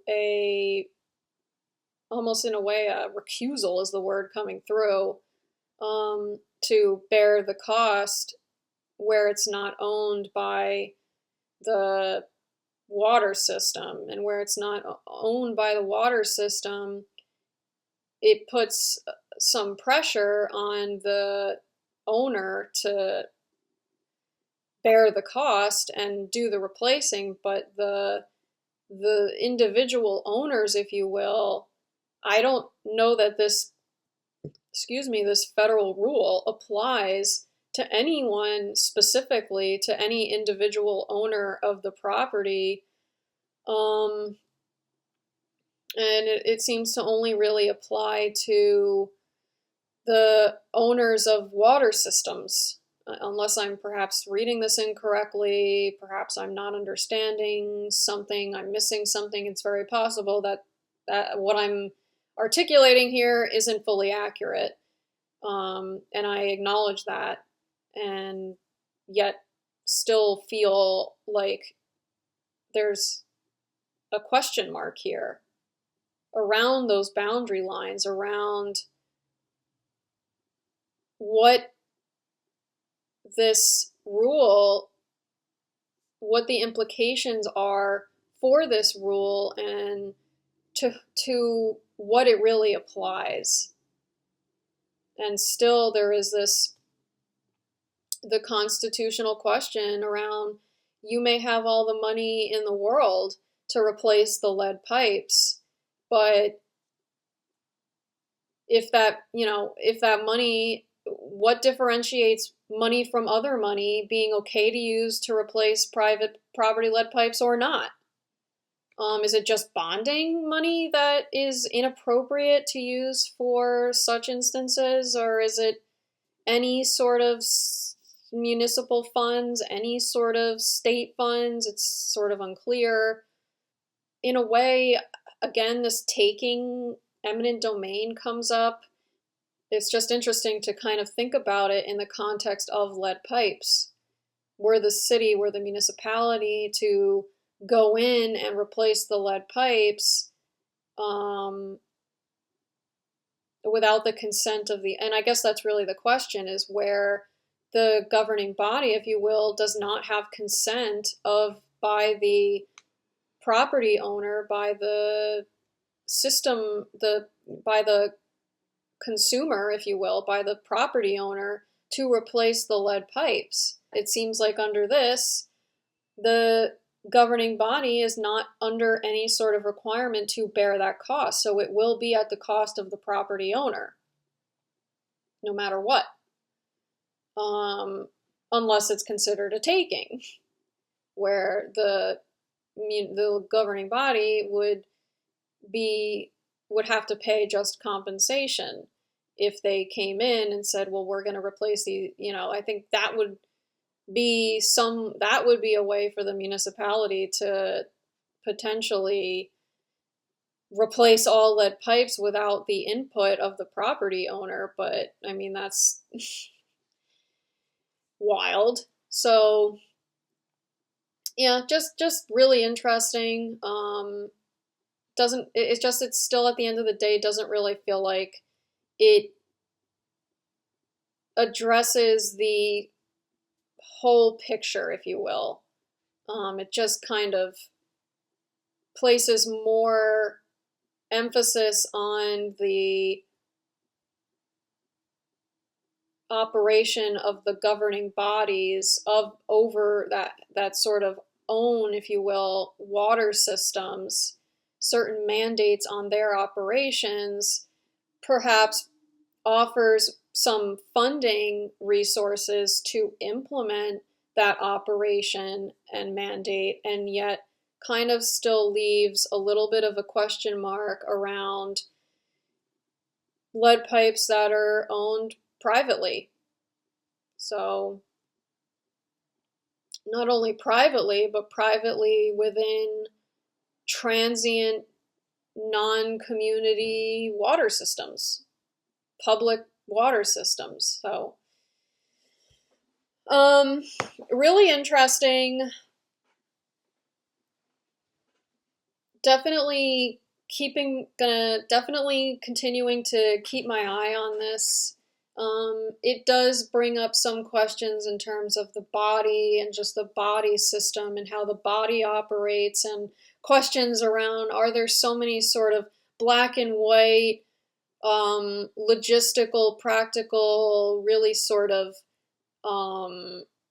feeling rather encumbered, systemic, operative regulations around how the flow of resources flows, for lack of a better phrase, throughout the body. How does the body experience its flow? How does the body experience authority and ownership of flow and resources, where perhaps there are these clear demarcations and lines and definitions around how the flow of resources is administered?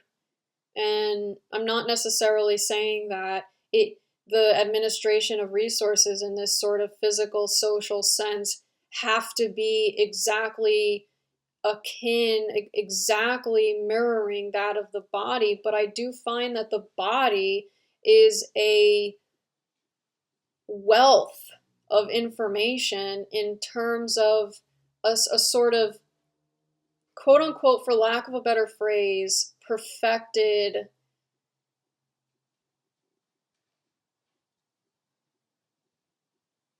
system.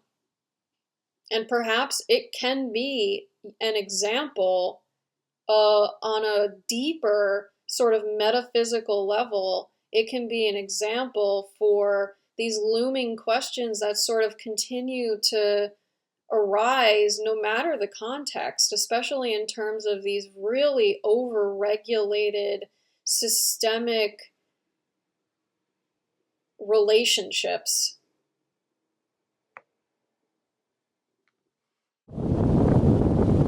Editing Samantha here. I just wanted to quickly pop in because this initial clip, in this initial clip, what I thought I had recorded was an introduction to what I was about to film, which was to be held at the Lansingburgh Historical Society. It was a presentation by Dr. Susan Ouellette about the American or the colonies' invasion of Canada. And so it wasn't until after the day's recordings that I went back to look at a little bit of the footage, and I realized that that introduction wasn't actually recorded, and it just ended up being a 2-second clip of this sign. And I didn't really get much of the river as well, so I just wanted to quickly notate that, and also acknowledge that after I filmed this clip and prior to recording the other footage, I'm not quite sure exactly what I did, but I accidentally changed the filter of the lens. And I also saw and realized after having recorded all the footage that the footage on that day is flooded with light, almost blinding the scene, so it makes it rather challenging to actually see what it is that's being filmed. And at first, when I realized this, I felt disappointment because after this footage at the Lansingburgh Historical Society, I end up going over to the there was an open house at the Van Schaick house, and it's a very old home with beautiful brickwork, and it becomes very challenging to see the outer facade. So I just wanted to jump in here and acknowledge all of that, and also acknowledge that it's okay and it's perfect the way that it is. As disappointed as I felt in the moment, I'm okay with it, and I'm okay with it now, and feel like perhaps there's some other message there that perhaps the conscious awareness here isn't necessarily privy to, and that's perfectly okay as well. So in saying all that, here we go.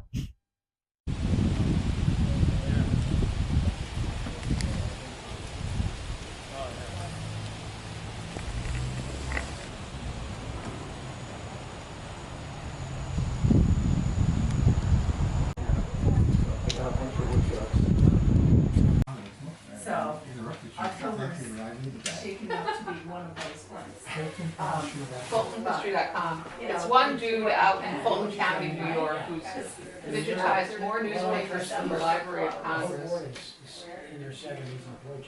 And it's a total pain in the ass, his search engine. But not once you get to know it. Huh? That's what she just said. It's not very. I didn't use that language though. But it is difficult to use. But once you get once you get used to it, it's really addictive. You know, I can't remember. There is another site. There is. I've stopped using. No, could be. It's been a while. But I use it like Fulton history every day. So I don't know. And I know 13th is No, I'm gonna sit up front here. I'm gonna sit right in front. Okay, well, I'll go this way. There, so you don't have to. I forgot you were married to him, and I was gonna sit right next to him. She has worked to develop a coherent narrative of the industrial history of the Troy region. She's got a varied background and in all kinds of interests, from the 1600s through the Civil War. And so we'd like to welcome her.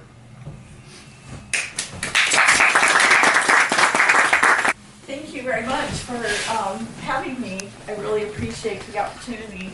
So what I'm going to talk about today is the early efforts of the American colonists, the people who were beginning to think deliberately about separation from the British, and their interest looking north to Quebec and how Quebec might, which they would not necessarily have said Quebec right away.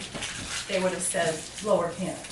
But for the purposes of what we're going to do today, I'm going to say Quebec. If you were arrested for smuggling, you would go in front of a local justice, and he could be your cousin. He could have been on the smuggling boat with you. There was a lot of slap on the hand kind of punishment, and British authorities said no more of that, and they pulled adjudication of smuggling cases and out of local courts and put them into admiralty courts. Now, British admiralty courts were adjudicated by British naval officers. So their attitudes were entirely different from the justices who had been adjudicating cases. So that immediately started to create a situation where Americans who had been used to the slap on the hand were suddenly not going to get that slap on the hand anymore. They were much more, there was greater punishment. The Lexington and Concord event, which is in many ways the first kind of military expression of the American Revolution. It's before the Declaration of Independence, but it's clearly an armed resistance to the British. And one more thing I would add is in 1763, the Proclamation Line, which was established by the British, and basically what the proclamation said was no white settlement west of the line which drew down the spine of the Appalachian chain. It was more abstract than real because white settlement had already taken place west of the Appalachian Divide, and men like George Washington, for instance, were really upset because they had their eye on the Ohio Valley, and the whole point of their participation in the French and Indian War was to get their hands on that land, and now it was basically legally being restrained from them.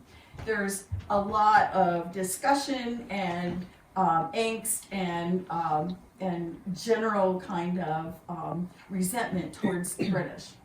Now, of course, not everybody necessarily is going to say, okay, I'm in. For a lot of ordinary people, there wasn't a lot of reason to care either way. If you were a farmer and you were trying to develop and provide for your family and cut down trees and build things and keep your animals alive and keep your family alive, you're not really going to be that concerned with the political stuff that's going on in a place far away from you. And decisions being made by people that were also far away from you, sometimes by distance, sometimes by social class or whatever. So the spring of 1775, as I said, is this kind of turning point. More people get kind of drawn into that set of ideas of resentment, And other people are being drawn in the other direction and see themselves as being in danger of these rebel-rousing Americans. After the Lexington and Concord events, several individuals up in this area and north of here, in particular the Allen brothers in Vermont, or what would become Vermont, as well as some others, began to think about how they could use, and I'm going to be very deliberate about my language with this, and people can take exception with me over it, but they looked at using the revolutionary movement that was developing to try and cement their ownership of land that wasn't really clearly theirs. Their land grants, the Allen brothers in particular, their land grants were granted by Wentworth, the New Hampshire Territory's governor, and the same land was considered to be New York land. And so there was the disputes over that land had created a situation where the Vermonters had developed their own vigilante force, the Green Mountain Boys, and they were going around, they were vigilantes, they were going around dispossessing people of their property, burning down barns and scaring the hell out of New Yorkers. And New York sheriffs and deputies were going around doing the same thing to New Hampshire Territory people. Well, during the siege of Boston, one of the things that happens is, because of the close quarters of people, and because it's a city, and because of a lot of details, very quickly disease starts to erupt in the city, and in particular, smallpox. Now I want to talk a little bit about smallpox, because in this period, smallpox is a major killer of people. Now, there were a number of different ways that you could contract smallpox, and depending on how you contracted it, you could survive and then be immune for the rest of your life, or you could die. Now, by this time, there was already a method for inoculating people, okay? It was very crude. You essentially had a sick person with the pustules of smallpox, and you would scrape the pustule, and then you would take a needle and basically scrape under your fingernail, and that would transfer the virus from their body to your body. You'd get sick, but that transfer, you had a much greater chance of surviving that low-level transfer, and lots of people did. In fact, almost the entire British Army at that point was already inoculated. So smallpox wasn't a problem for them. It was the civilians that were suffering from the smallpox. And it was the militia that was surrounding the city that had started, because the city's not completely locked down, it's porous. People are going in and out of it, and the smallpox virus is traveling with them. The most deadly form of the virus is droplets in the air, and you got the virus through your lungs, as opposed to the inoculation method. There was a 90% chance of dying, high levels of mortality. And then if you couple that with the deprivations that I'll talk about later on, the death toll was staggering. In this period, you signed up for a season. And sometimes it was just for a few months. It wasn't for this long-term, that's going to happen a little bit later in the war. But so troops show up, but there's varying periods that they're going to stay with the Army force. Plus, these are people who are not trained soldiers. You know, there's a lot made of the Minutemen and so on and so forth, but the plain fact is these people are showing up and they kind of have to be trained a bit to understand that they're supposed to follow orders, There's and one of the things about Benedict Arnold is that I know that in the end he was a traitor, but he was a brilliant military strategist and thinker. And he was the one who sat down and wrote out a military manual for his men of how he wanted to train and how he wanted them to act. And what he was trying to do was use the British Army as a model, because by then the British Army was renowned for its discipline and its ability to do its job. And so Arnold and Allen and the rest of the people who show up and who are going to be part of this new focus on taking Quebec all know that they're doing it with in a situation that's going to be really difficult for them. The Mohawks, which were the keepers of the eastern door of the Haudenosaunee, were very much involved in British authority. They were invited to come to Montreal to have a discussion with the British authorities. This is prior to the Americans showing up.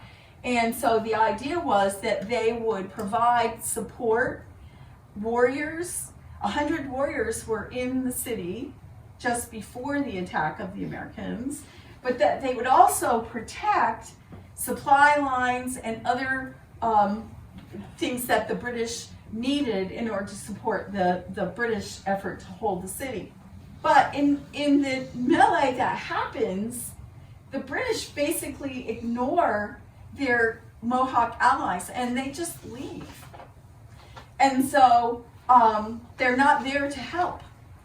And because of that, the Americans are able to take the city. They outnumber the people in Montreal at that point. Okay, so now they're making plans to move forward. More than 20 people a day are dying. And the only reason that the army was able to continue going was because more volunteers were arriving all the time. And Arnold was coming through the Maine wilderness, and they hoped, by this time it was Richard Montgomery, hoped that when he arrived, their force of 1,200 would augment the force that they had, and the two armies, the pincer movement rather, would help to make this happen. Probably the biggest advantage that they got from this failed invasion is the creation of the 1st Canadian Regiment, which attracted a huge number of soldiers and which fought with the Continental Army for the entire duration of the war. And in fact, they were with Washington at Valley Forge, and they were all very engaged and were devoted to the cause. But beyond that, the experience taught a lot of Americans that the British had an enormous amount of firepower, an enormous amount of people that they could throw at the cannons, and Americans had to be a whole lot more canny about how they would proceed with the war if they were going to even remotely be successful in what they would do. So this was a learning experience as well. I think it's not an accident that what happens is you begin to see a lot more activity in committees of correspondence and the kind of work that sort of on the ground work that it takes to sort of make sure that they're prepared for a British invasion. And in fact, the next invasion was the Battle of Valcourt happens, and again, Benedict Arnold is the hero, whether people want to admit it or not. He's the one who managed to put together the gunboats and come up with the battle strategy, and they didn't beat the British, but they created a delaying action which sent the British back to Canada for another winter, and then the following spring was the invasion by Johnny Burgoyne and his troops which ended at the Saratoga Battle of Bemis Heights. And that was a true turning point in the war. Right next door, another beautiful building, circa 1772. Quite extraordinary.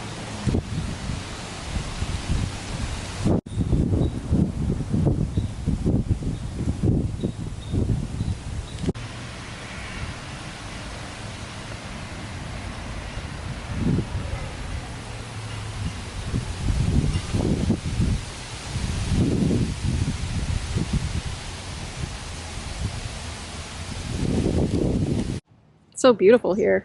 It is.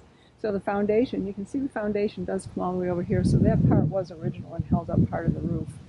And it was open at the other side. And this has all been added on at a later date. And as you look at the building, you can see that there's a different brick design. Yeah. And the bricks were most likely made here in Cohoes, as they were well known to be brick makers here. They have to raise their footprint here in case of any flooding. A railroad was put here in, I think, the 20s. And at that point, they changed the roof on this building from shake to slate.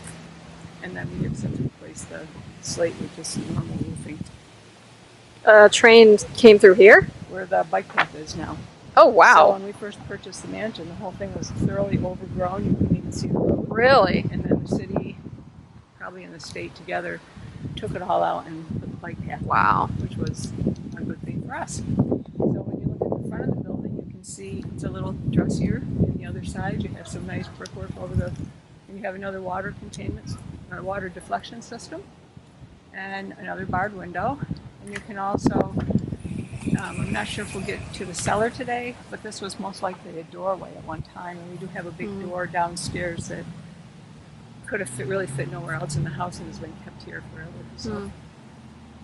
It was originally a stoop porch, and the dormers on the house were on the house. It was a mark of a wealthy family at the time. You like architecture, old architecture? Yes, very much. It's beautiful. Original Dutch door on the building, which we did restore.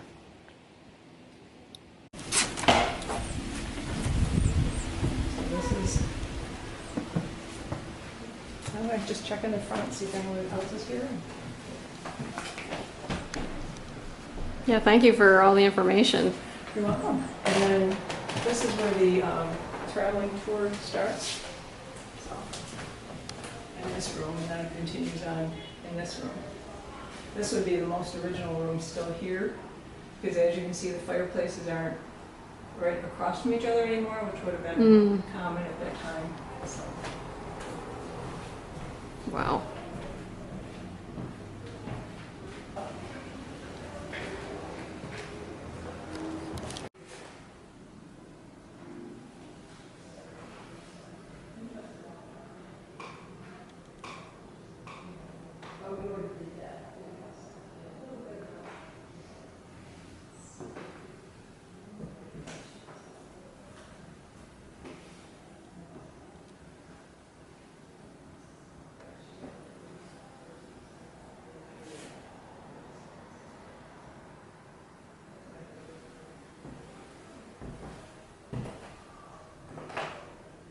Beautiful.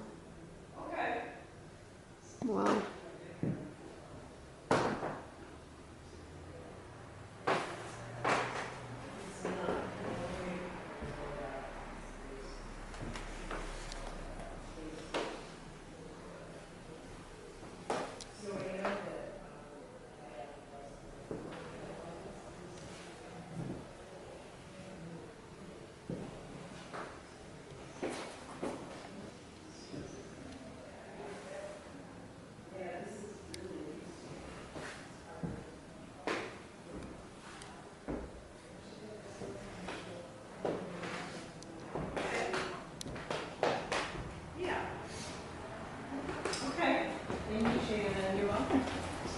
Susan is in here. Wonderful.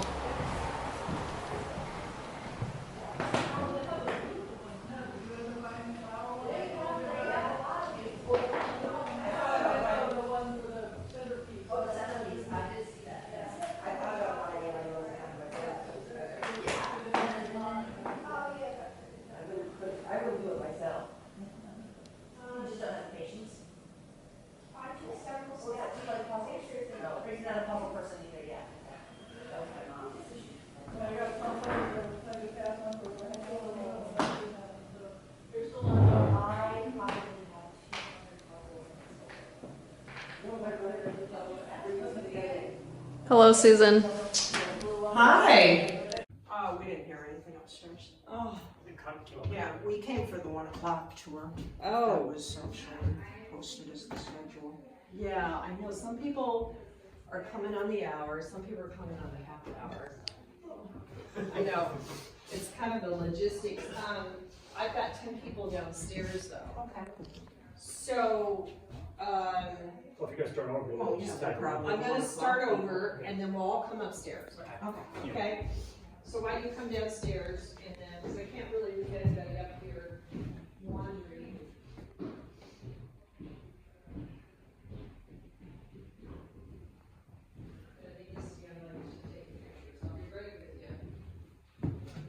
I'm coming.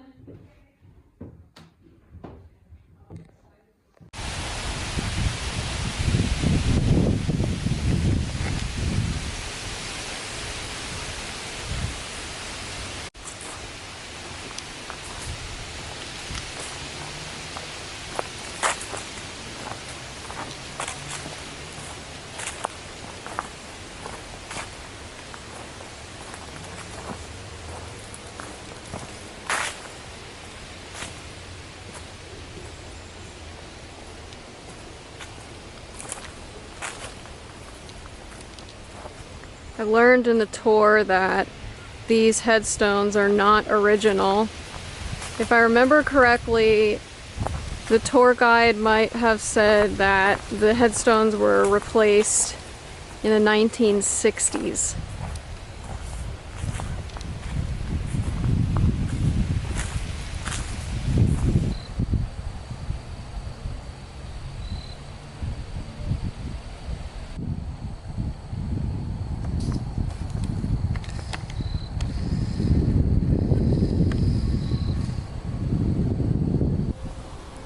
So this is the direction that the house faces. But I'm very curious what this building is all the way in the background. It's across the Hudson River here, back in Lansingburgh. Can't really zoom in on it any further, but it's very curious to me. Perhaps I'll take a closer look.